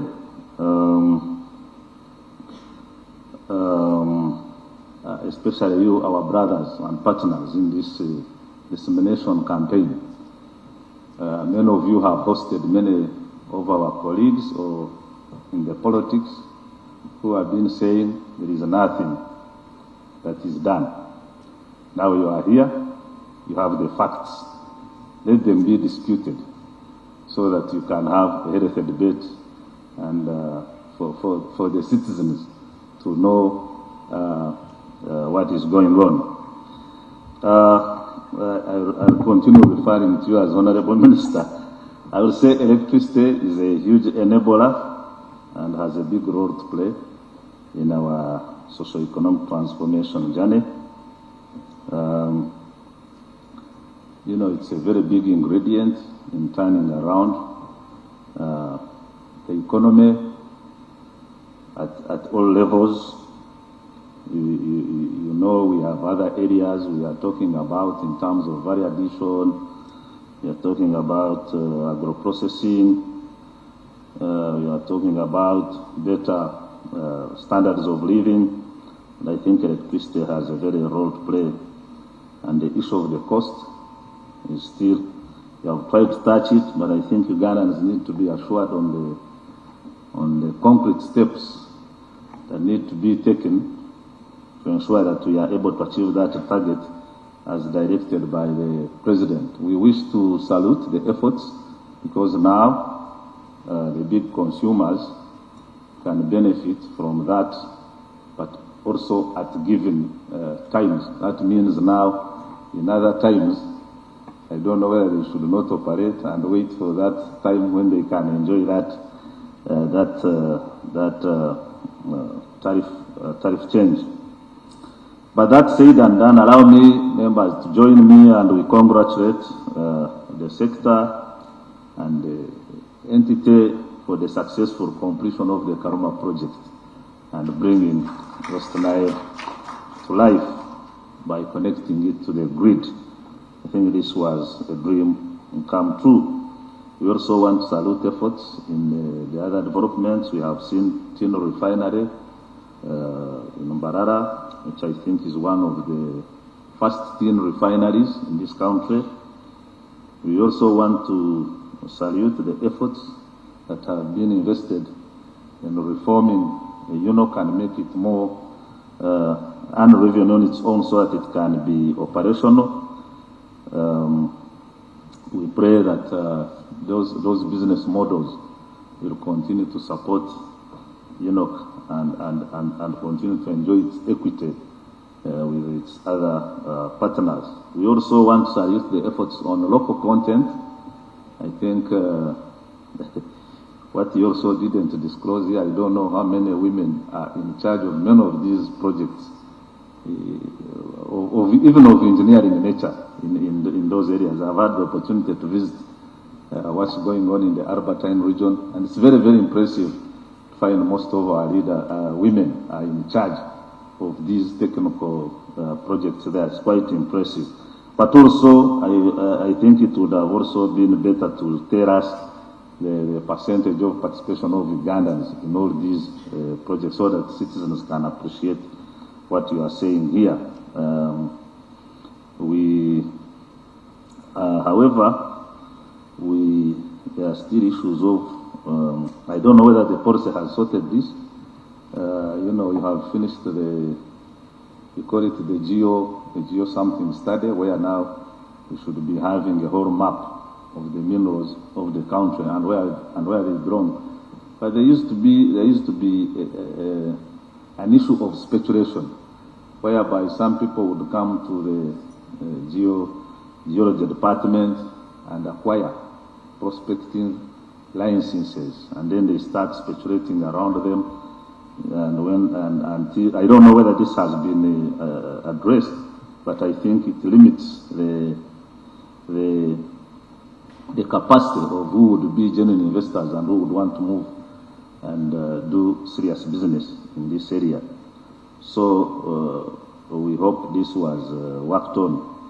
The other issue is good enough you have brought to the Commissioner in charge of rural electrification. We have so many poles in this country and wires which have no electricity.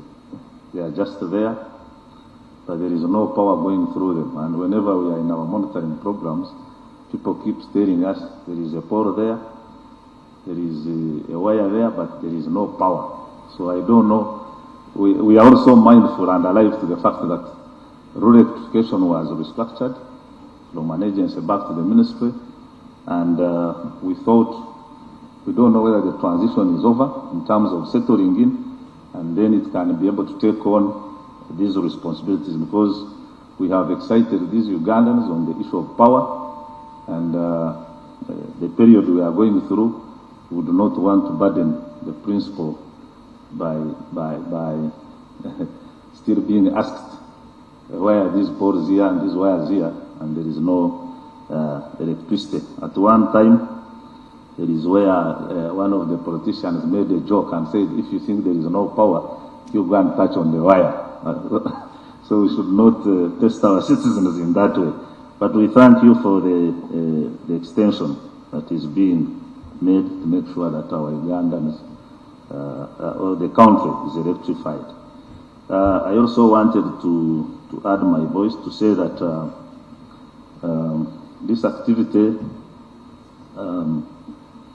was cleared by Cabinet, and when we were going to Cabinet, my Honorable Minister, the paper she presented, one of the challenges are what you were raising here, the issue of financing and land acquisition, and this paper was adopted and discussed by Cabinet. So since Cabinet is the highest decision-making body on some of these issues, we pray. We were also able to identify it during our mid-term review, which informed that paper. So we equally pray that government will sit down and look at these challenges and move faster in making sure they are mitigated. And before we go into the next cycle of elections, maybe there is something to show. Those are the observations from the Manifesto unit. I now want to take pleasure to invite you, members of the media, to raise your concerns, and then the Honorable Minister will answer accordingly. Yes.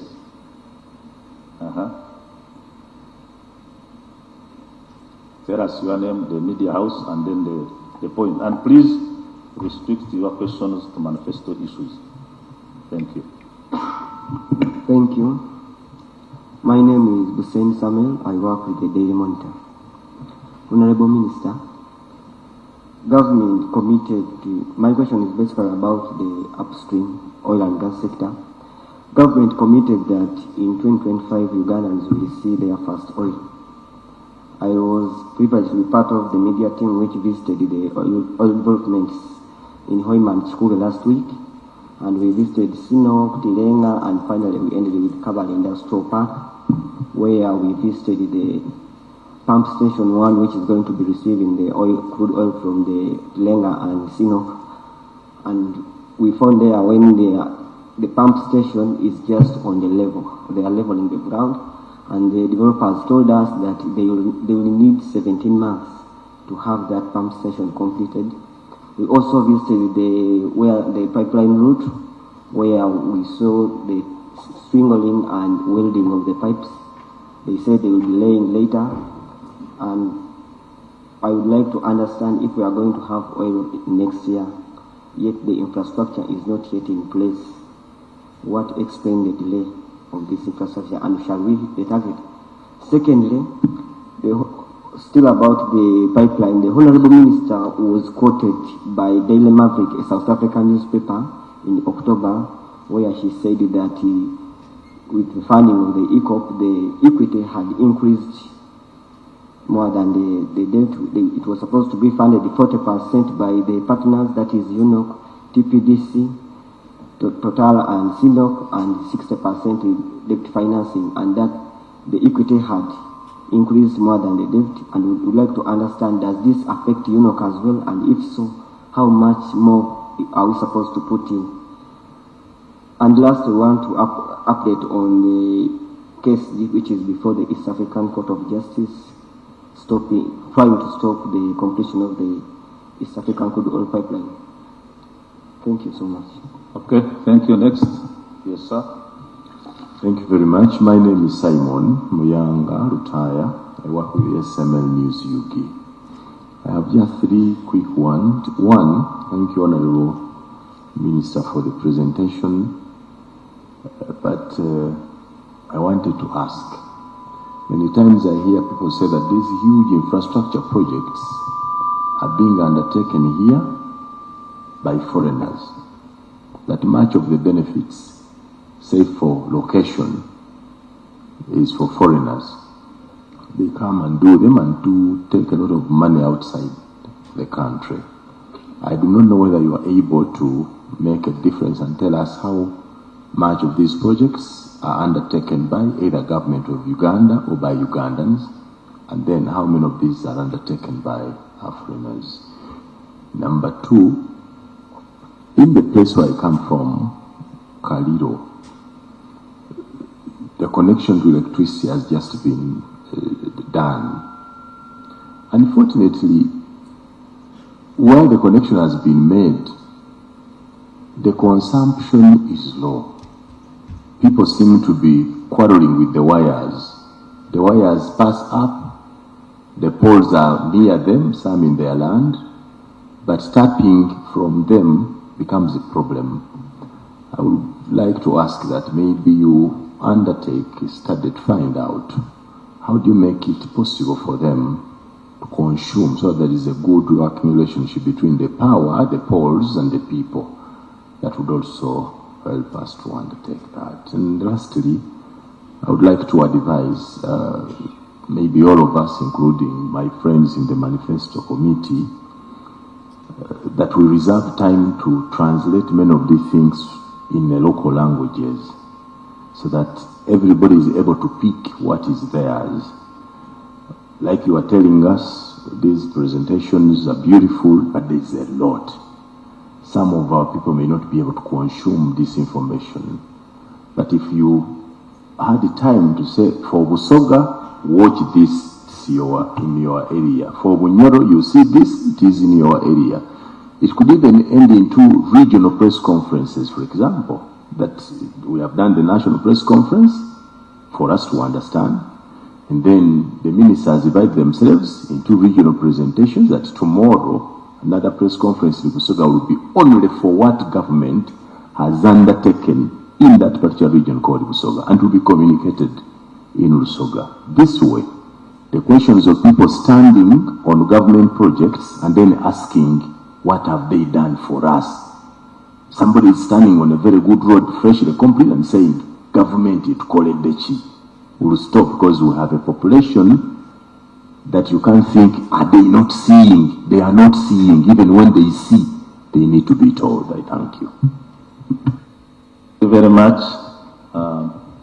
Next. Are we done? Yes, Nyavo.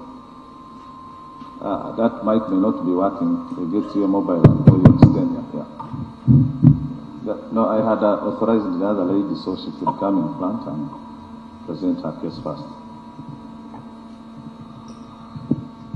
Thank you so much. My question is around the recent update with oil prices. Procedure, just tell us your name and the media house. Sorry, my name is Tracy Kansime and I work with NBS Television. My question is about the recent slump in oil prices or fuel prices. I recently did a story and almost everyone came for me because I said there was a slump and everyone literally told me where we're standing, there is no slump. We don't know what you're talking about. And yet we are all aware that the sole importation of fuel now is with UNOC. The discrepancies when it comes to the pricing that we see, especially at different fuel stations, we recently tried to get, thoughts from, the Petroleum Authority here in Uganda, and it still was unclear who regulates even when on paper it says they regulate, UNOC has its own, intentions or interests to protect, especially with, Total Energies or Vital. So we really want to understand when it comes to the fuel that everyone here consumes and how that, of course, we know affects the transportation in this country. Who should we ask these questions? And, what's actually the actual price of fuel? Thank you. Next, now you can come on. Is it the same question? No. I'm Fredo Jambo. I work for Bloomberg. Honorable Minister, what's the latest update on mobilization of date for ECOP? Secondly, when come again on that one. Latest update on date mobilization for the pipeline, that's ECOP. When will the third oil licensing round take place, and how many blocks are earmarked in this round? And thirdly, what's the latest update in the search for a developer of Sukuru phosphate mines? Thank you. Thank you very much. We can have the last one. Here. Where? Here, this side. Oh, sorry. Yes, go ahead. Good morning. My name is Olivia Nalagala from Radio Sapiencia. First of all, I would like to thank the Honourable Minister for the presentation. But I have some complaints regarding the presentation. One, we've had so many Ugandans, especially the domestic users, regarding the domestic tariffs, regarding the cooking tariff. You said in your presentation it's around 412 per kilowatt. As Ugandans, especially we the women who want to use electricity for cooking, we are still seeing that this is still high, and we want to know how are we promised that this will be reduced, especially the domestic users. Secondly, in your presentation, you said you are looking forward to making some rehabilitations on various dams. I would like to know, to help me list down the dams that you are looking at to be rehabilitated starting the next financial year, and also how long will the rehabilitation take? Thirdly, how will Ugandans be affected with the rehabilitations that you are planning? And last, also, how much money will be required in terms of rehabilitating all the dams that you are looking at? And lastly, it goes to Commissioner Twine. So many residents in Gembe, is it Gembe Village, Chikoma Parish, Katika Mosab County, Nile District, are complaining that they've requested for electricity since 2016, but they haven't been helped. Since 2016, they want electricity in their area, but up to now they haven't received it. Where is the problem? And also want to know how many Ugandans in total are connected on electricity, and also how many Ugandans have been connected in this term, starting 2021 to go 2025 as we are now. Thank you. Thank you very much. I think we better allow the Minister to respond to that, but I just want to contribute to the issue that was raised by my colleague there, Mr. Muyanda. Is that the right pronunciation? Yeah.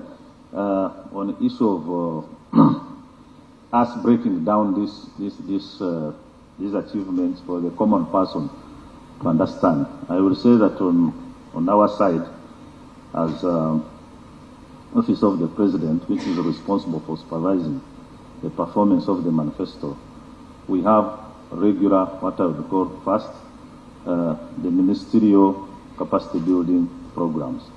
And all these, as part of the,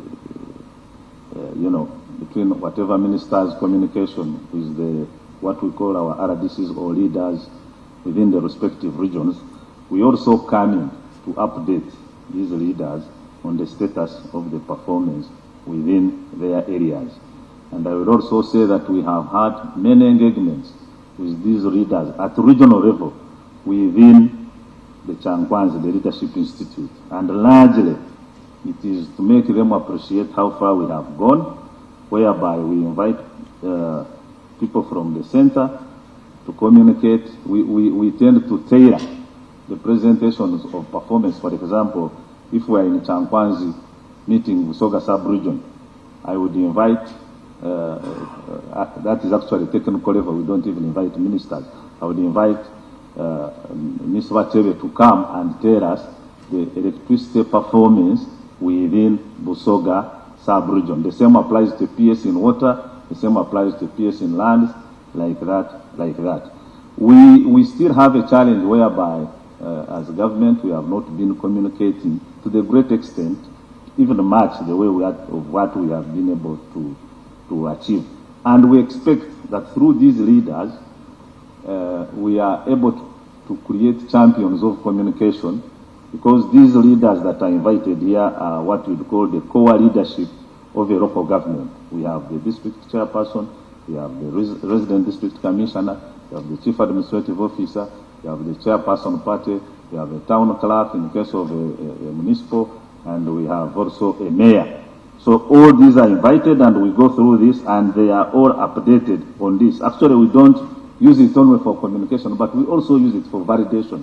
Since they are people from those very areas, they are able to say, no, PS, you are telling me there is electricity here, but it is not.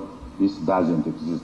And I agree with you entirely. And through that, the citizens should be able to be informed on what exactly is in each Busoga, say what is in Busoga sub-region, district by district. And this data is there. So I wanted to help the PS in that direction, that already efforts in that way are there. But that does not stop also the ministry to go ahead with another information campaign in as far as the specifics of what they do and how far they have gone on them in that respect. The rest, I will invite you, Honorable Minister, to come and make clarifications, and we conclude this session. Thank you.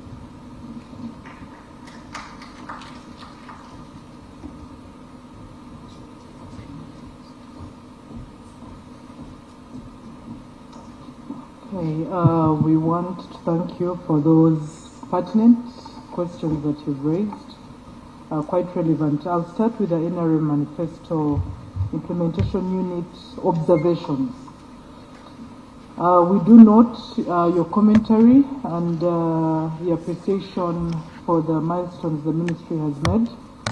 And coming down to the issues, we note your concern around the aerial geophysical surveys we've completed, and Dr. Isaiah will give us an update on that, so we are able to then populate the entire country's map in this regard.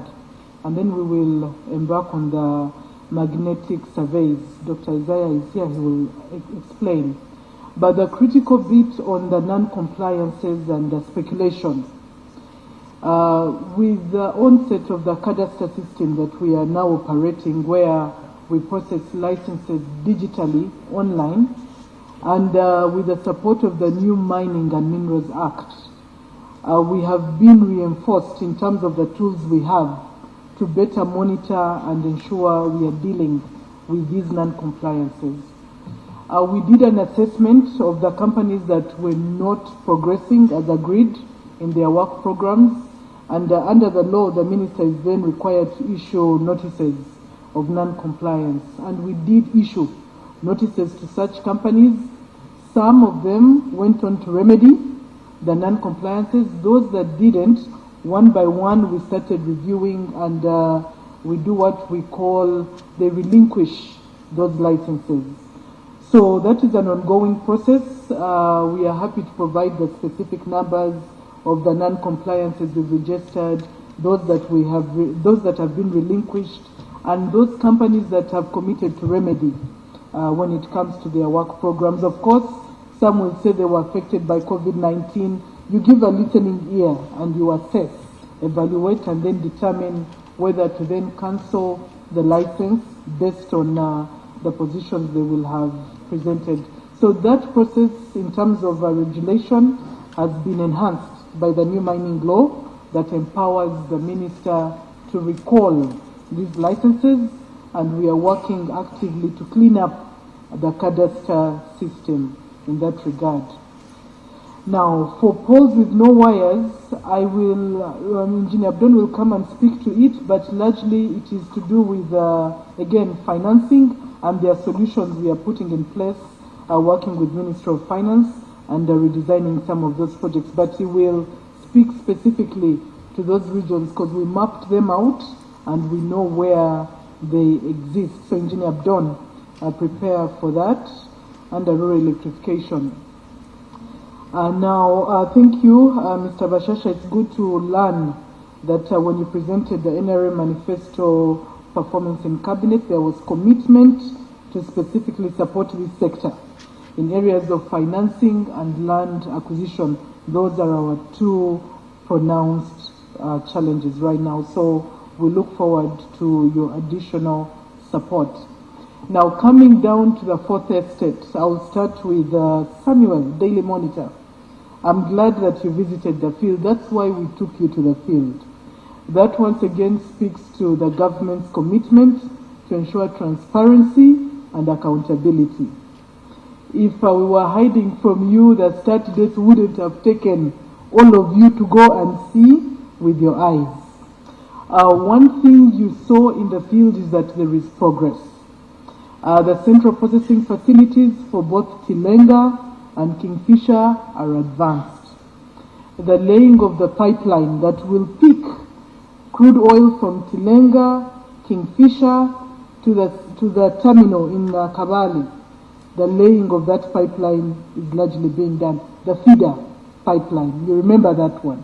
You saw that work ongoing. Now, that should give you confidence that this project is progressing. Now, like any pregnancy, when the doctor tells you you will give birth at 9 months, the women, we know that it can be a plus or minus, depending on many occurrences. It could be that you go early in labor, thank God. But it could be that your labor is delayed by a few days or months. Does that take away the fact that you're going to give birth? No. So now, these are capital intensive projects. We are investing to a tune of 20 billion across all the oil and gas projects. Some of this funding is debt financing. We mobilize from the markets. There will be certain conditionalities, the back and forth negotiation that could affect the timely mobilization of the financing. And this is what we've been doing on the ECOP.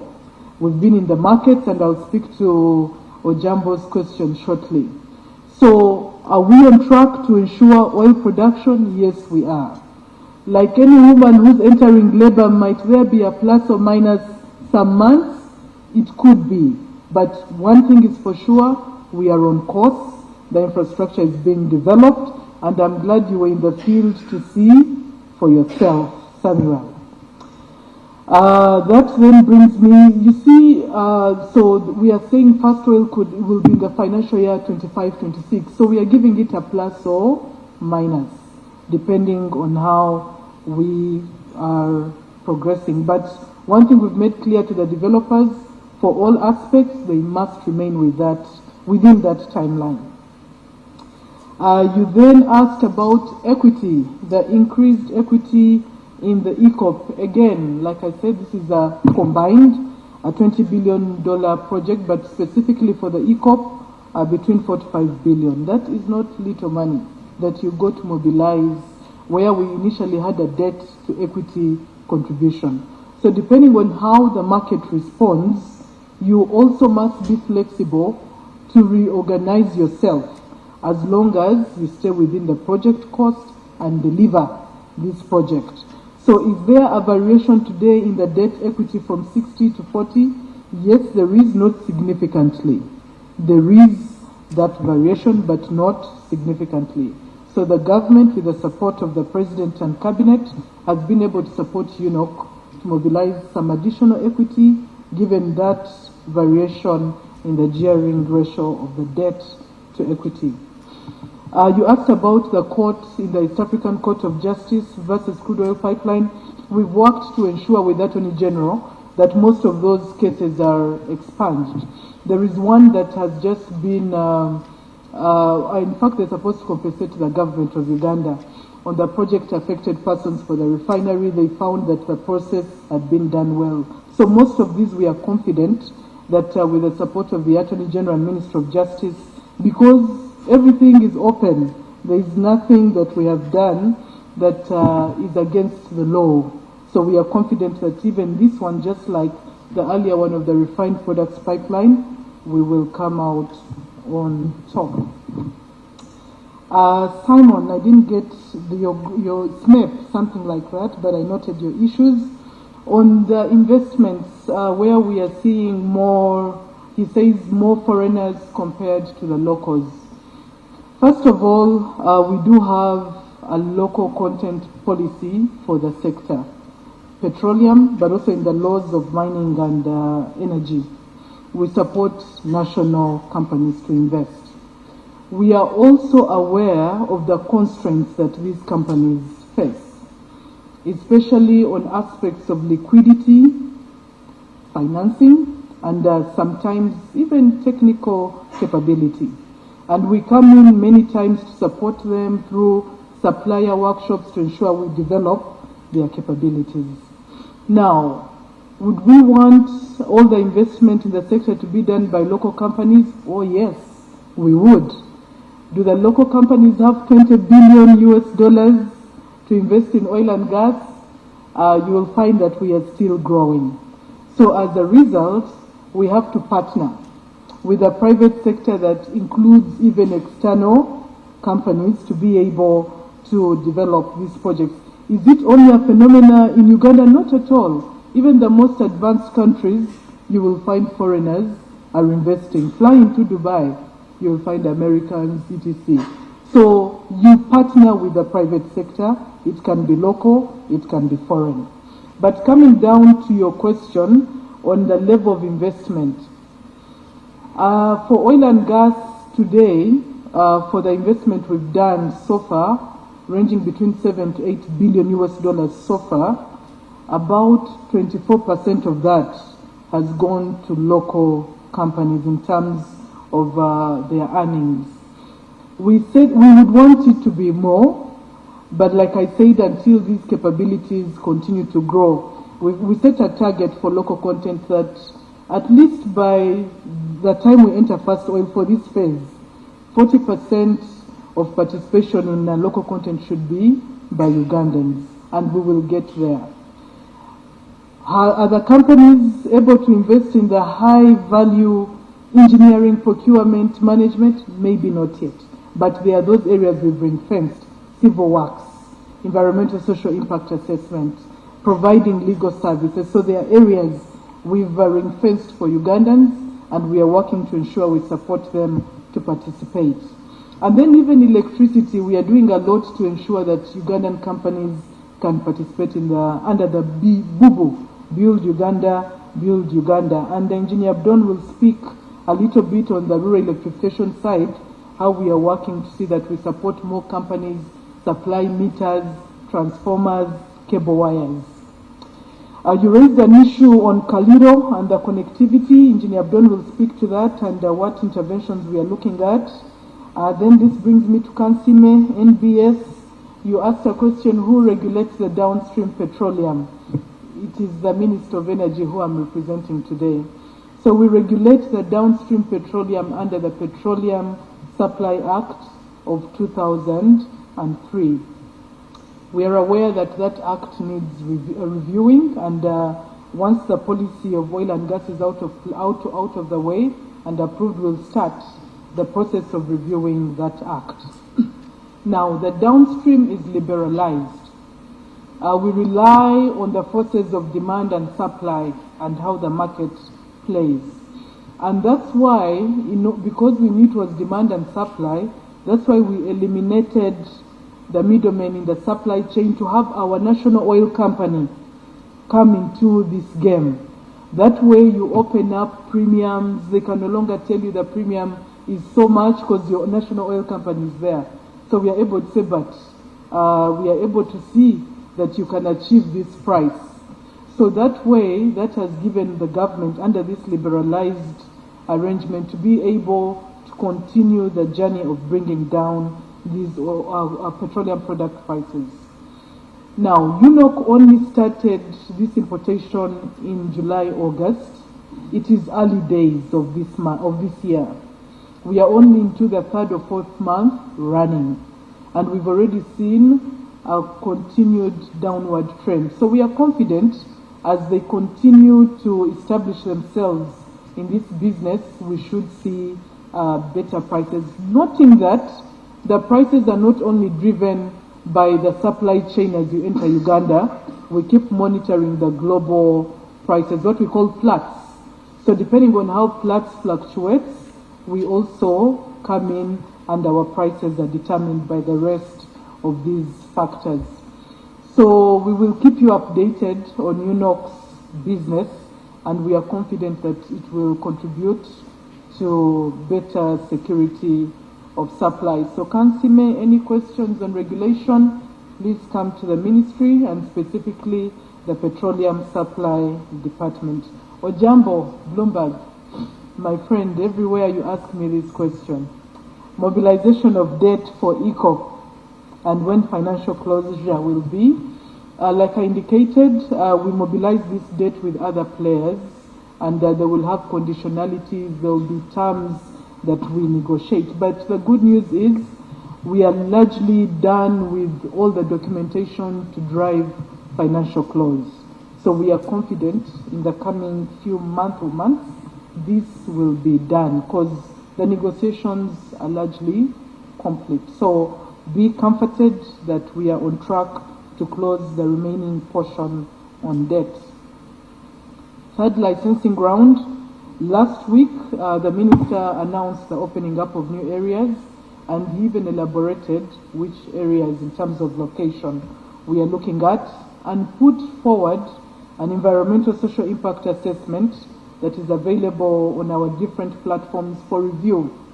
Now, after 90 days, which started clocking last week, after we've received all comments, and based on the comments we will have received, we'll evaluate, and then we will announce what blocks we are opening up. We don't want to say there are 10, and then later on, somebody comments on one particular block, and maybe the comment has merit in it, and we will consider. But we announced the locations, we announced the general blocks and their sizes, and this information is available in that announcement. After 90 days, we then start the process of announcing the third licensing round. So Jambo interests you in that particular announcement. The search for a developer for Sukuru. Sukuru has a developer, Dong Song. He has been on the project for some time, encountered some challenges including financing, but with the support of the government, they've been able to surmount some of those challenges. They continue to produce some of the fertilizers minimally, and we are working to see how we support them to unlock the fertilizer market. Specifically, we are working with the tea industry and others so that they have a market for their products. So there is a developer for Sukuru, and that remains Alia Dongsong that has been on this project. Olivia, Radio Sapienza, I liked your questions.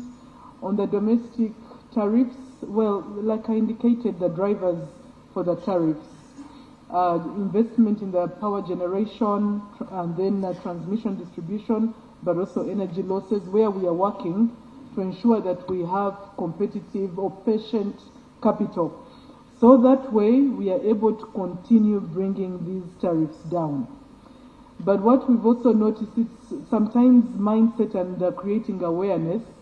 I keep telling the ladies that you're able to go to salon and work on your hair and invest 150,000 in one sitting. Then when they tell you buy a unit at 402 Ugandan shillings, you're like, it's very expensive. So really we must also deal with our mindset. We must also see what our priorities are. As government works to bring down the tariffs, you test and put some investment and see how it works. The way you invest in your hair, in your shoes, invest a little bit also in electricity to see how it works. But for now, 402 is what we've achieved for the cooking tariff, and we will work to continue bringing that down, but we interest you to test it. Try it before saying it doesn't work. Many people have not tried. Try it out. But we are committed to lowering the tariff. The dams, I highlighted them. Kiba, Oriang, those that we are planning to bring on stream. And then for rehabilitation, I was clear that our focus for total rehabilitation is Kira, Naluvale, where we are working with the EU and the EU. My head of planning, Mr. Jutu, he will give you the specific figures for that particular investment, but it's not more than about 200 million euros, but he will give the exact figure. Connectivity, I presented that. We can give you the specifics, but we highlighted that today we have about 2.18 million consumers, and our target is to grow that by 1.3 million additional consumers by 2030 as we continue to invest on the electricity access scale-up side. So with that, allow me invite Engineer Abdon. I'll also invite Mr. Bahati, if you have anything to supplement. Dr. Isaiah, briefly on Karamoja, and Mr. Jutu, where is he? I thought you were part of the fourth estate. Please come so that I can see you. So Mr. Jutu, he's the one who ensures we are able to come and present to you. So Mr. Jutu will give us some figures on the planning side. Mr. Abdon, please come and take the podium.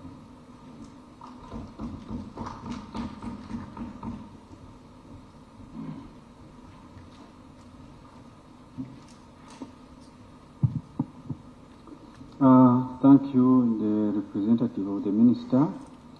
I will start with the question where I was asked, has REA settled in the ministry?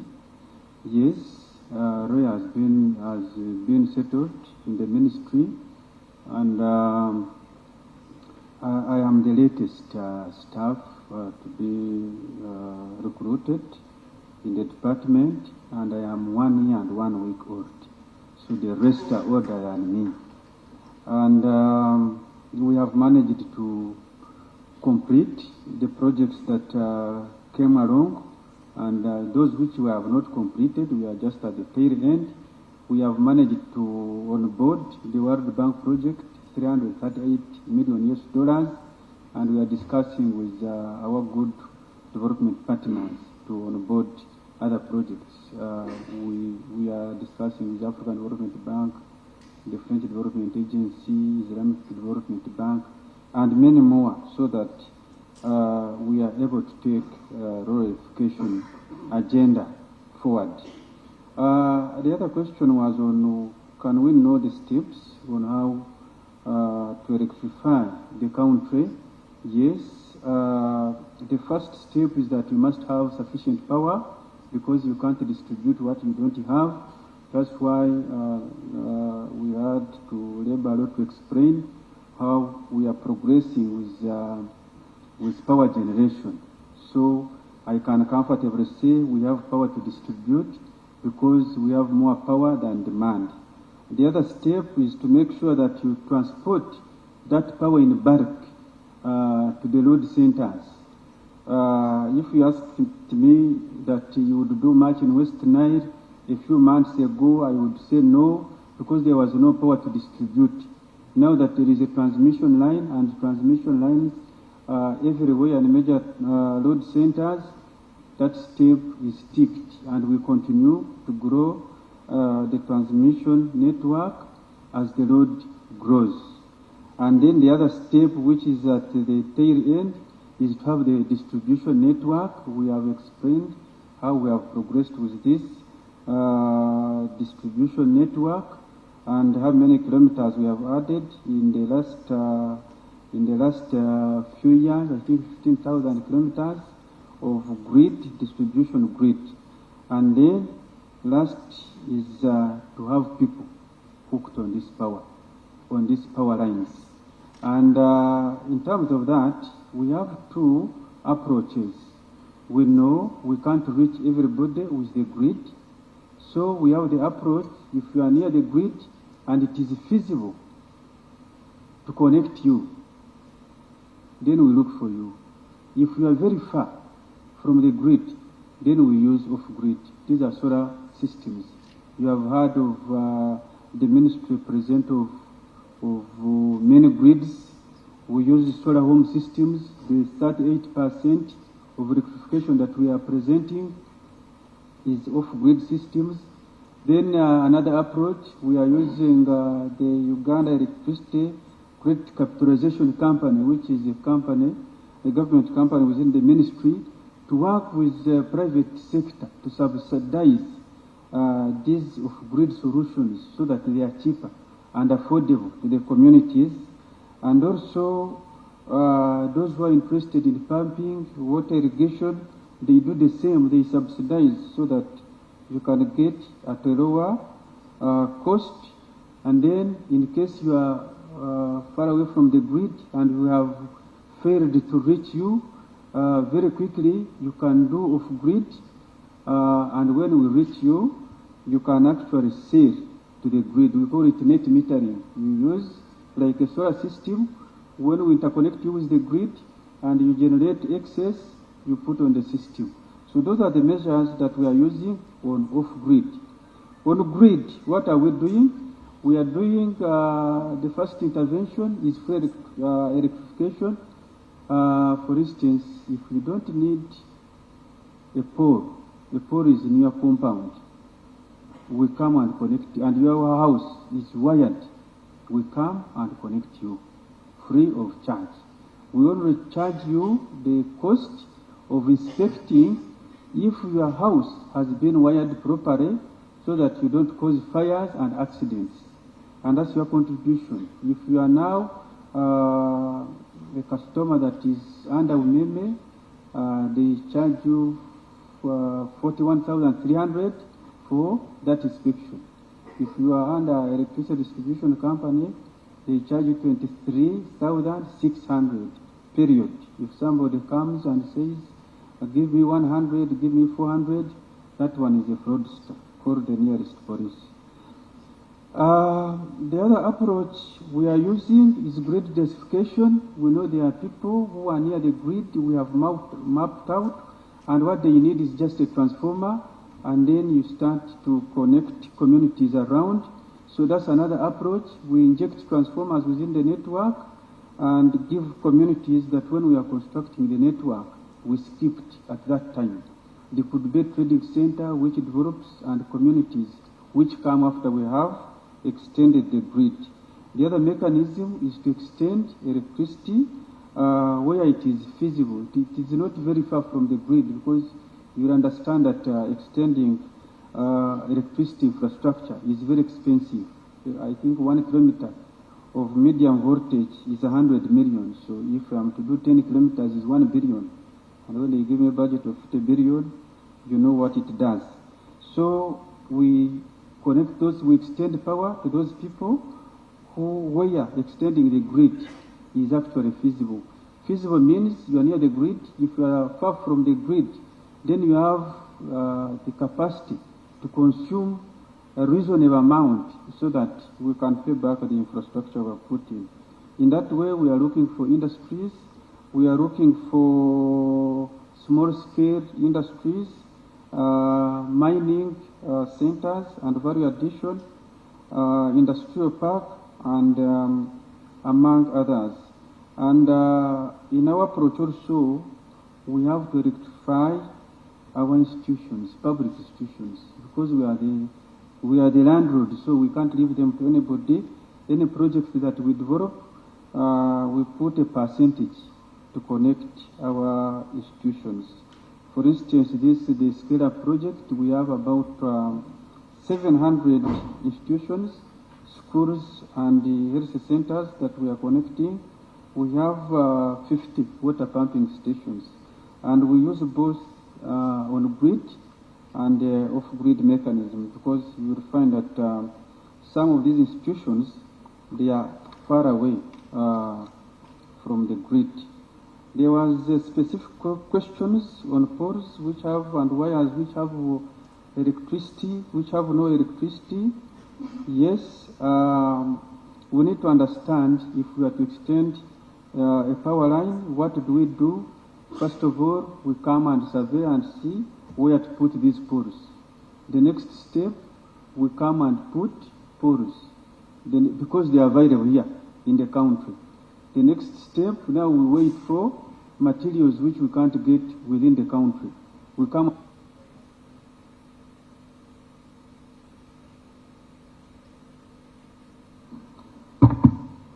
And the last thing is to put a transformer. Once we have a transformer there, then you have power. We commission you. We commission the transformer and we have electricity. So some of these projects are actual ongoing projects. I can confirm that the last year, since I came to office, we have commissioned about 3,500 transformers.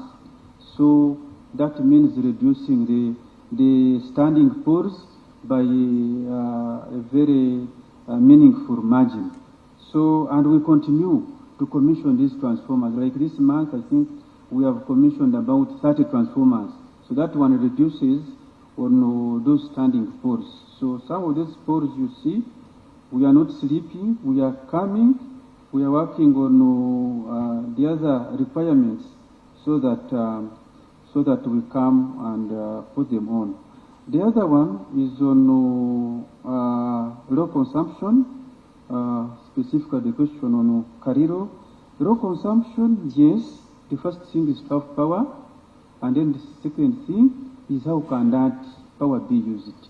So we first take power to an area and we allow, teach, create awareness so that people can have productive use of this electricity.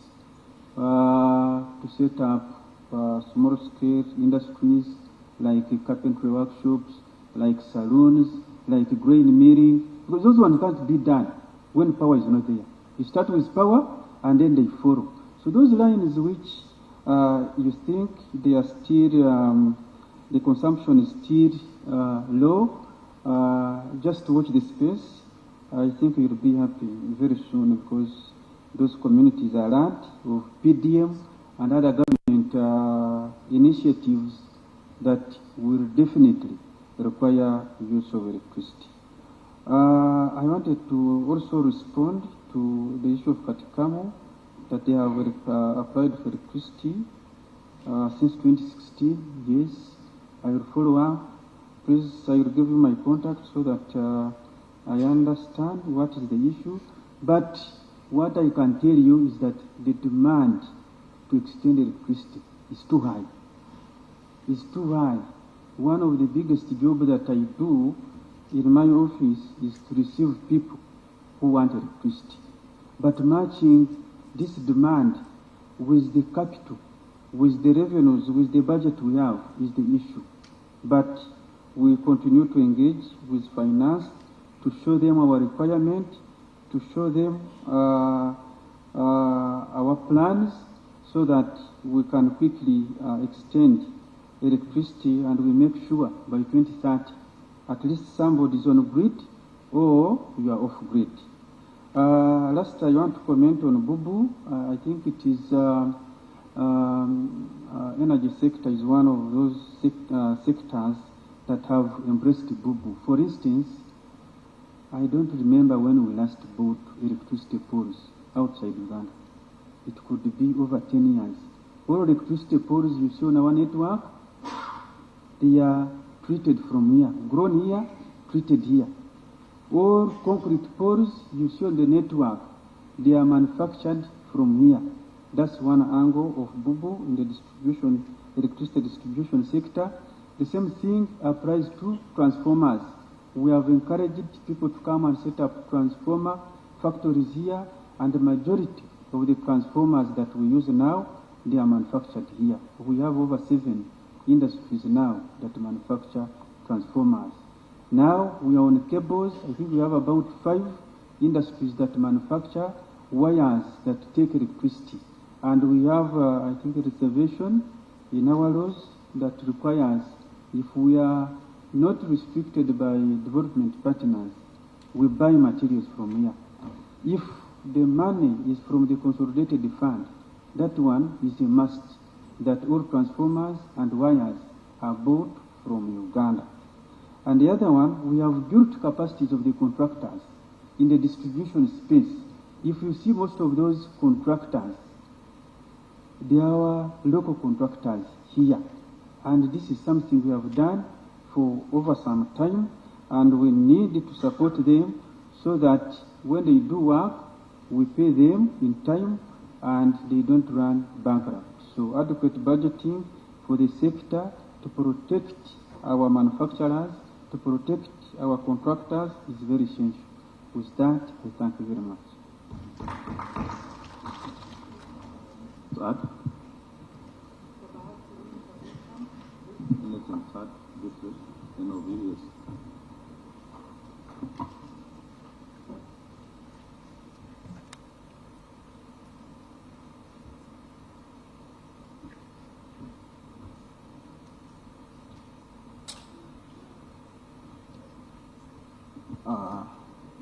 I'm Godfrey Bahati, Commissioner of Geothermal Resources. Through my minister, I would like to talk about the liquid mineral they talked about. My commissioner from mines talked about the liquid mineral, and this is the geothermal energy. I'm going to be brief. Geothermal energy is the heat from the earth, and this heat can be brought to the surface and used to produce electricity, and also hot water for use in industry and agriculture. This heat, the geothermal system has 4 components. One is the source of heat, and this is from magmatic systems or fault-controlled systems in the Rift Valleys, like in western Uganda. And this heat has to be transported to the surface through water, which comes from the surface, percolates to the subsurface or underground, and comes through fractures. Fractures, these are faults. These faults are also still in the Rift Valley, and this water ascends to the surface after getting heated in a region of less than 10 kilometers to be economic. We bring it to the surface through a borehole, and once at the surface, we can use it to turn turbines. Turbines drive generators generate electricity, and we have electricity. Like we use water in hydropower, here we are using steam from the hot water. So that is geothermal energy for electricity production. Then the hot water can be used to dry crops. It can be used in aquaculture. It can be used in horticulture, in greenhouses, to raise the temperatures at night so that the crops can grow very fast. And drying of fish, drying of coffee, whatever, all this is geothermal energy. It is not a new energy. It has been used for thousands of years to produce salt at Chiviro and Katwe. If you have been there, that is the source of those salt. That salt is from geothermal water. It has been used in a hospital in Rukunjiri, Chisizi Hospital. It is being used in a hotel at Eregu in northern Uganda, close to the Sudan border. And hot springs, these are spas where people go for treatment of skin diseases and rheumatics. But what we are trying to do is to modernize the way this hot water is used. By drilling boreholes, and then we control the hot water, how it is moving. We can even generate royalties by selling that hot water to the users. So that is a brief explanation of geothermal energy. Thank you.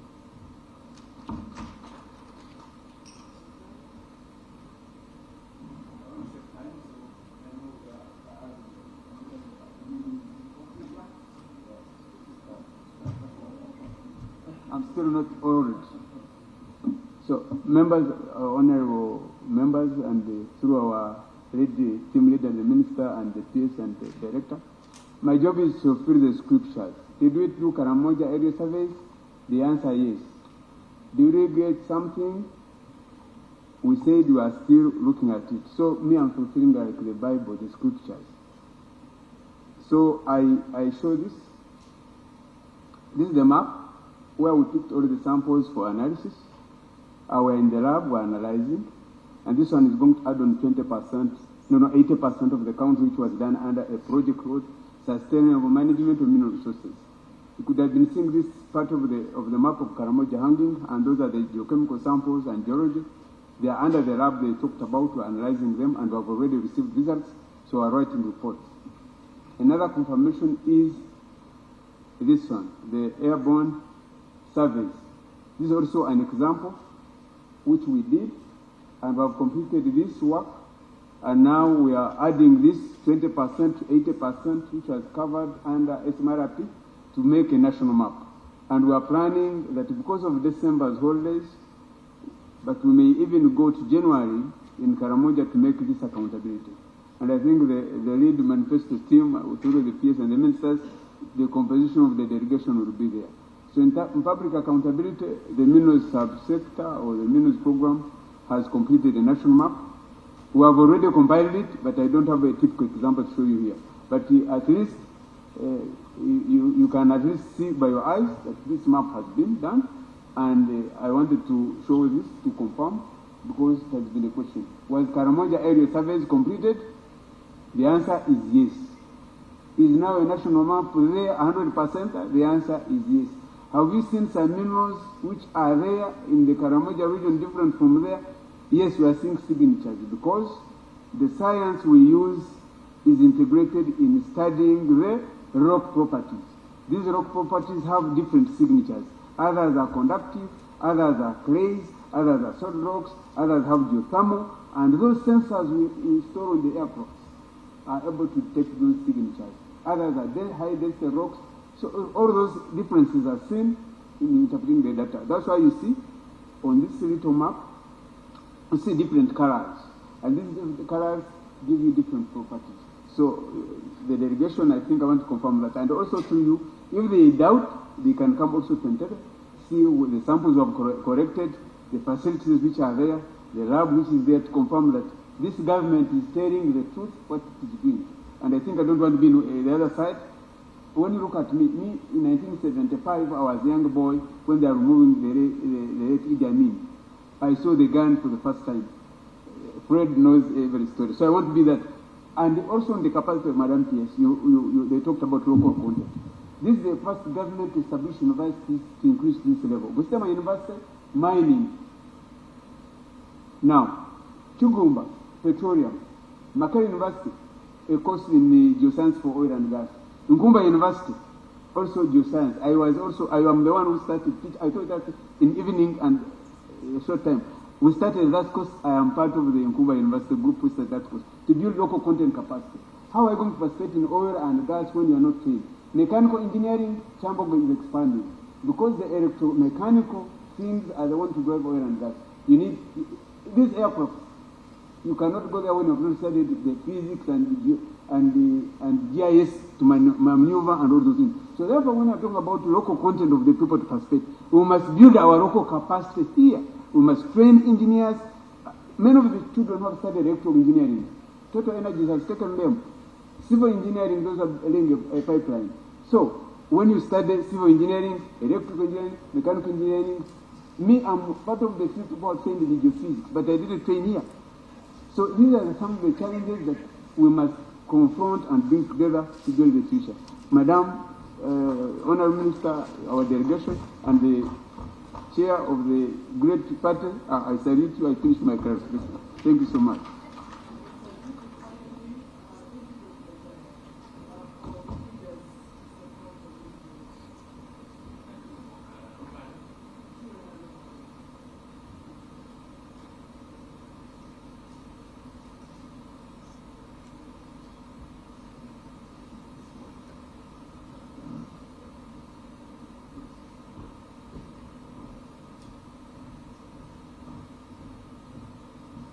Thank you very much, members, through my minister and the team from the ministry.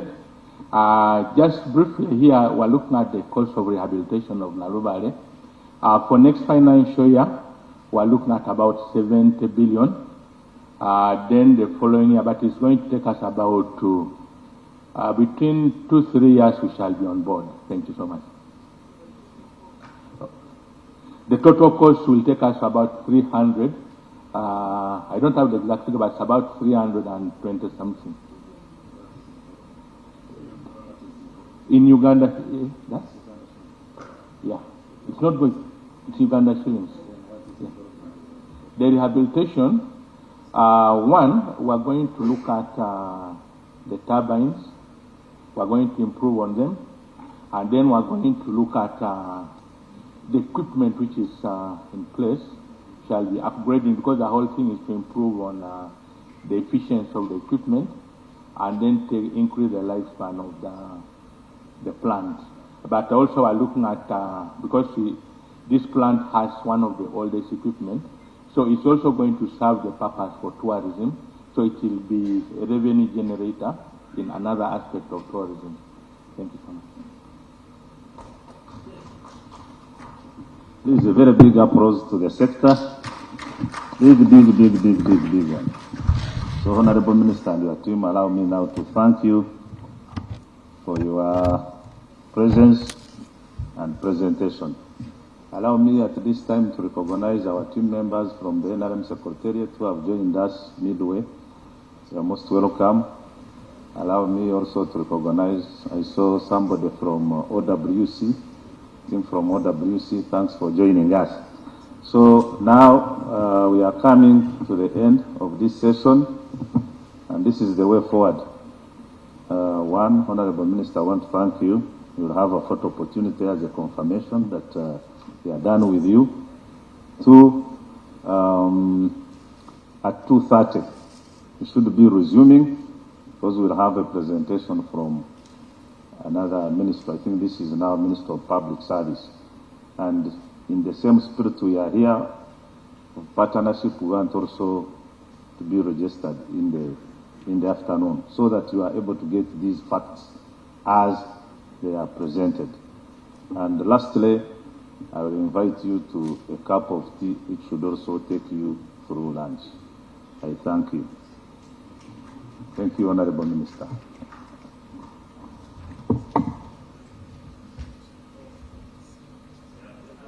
The anthem is in the reverse order. Thank you.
Topic of the day on UBC.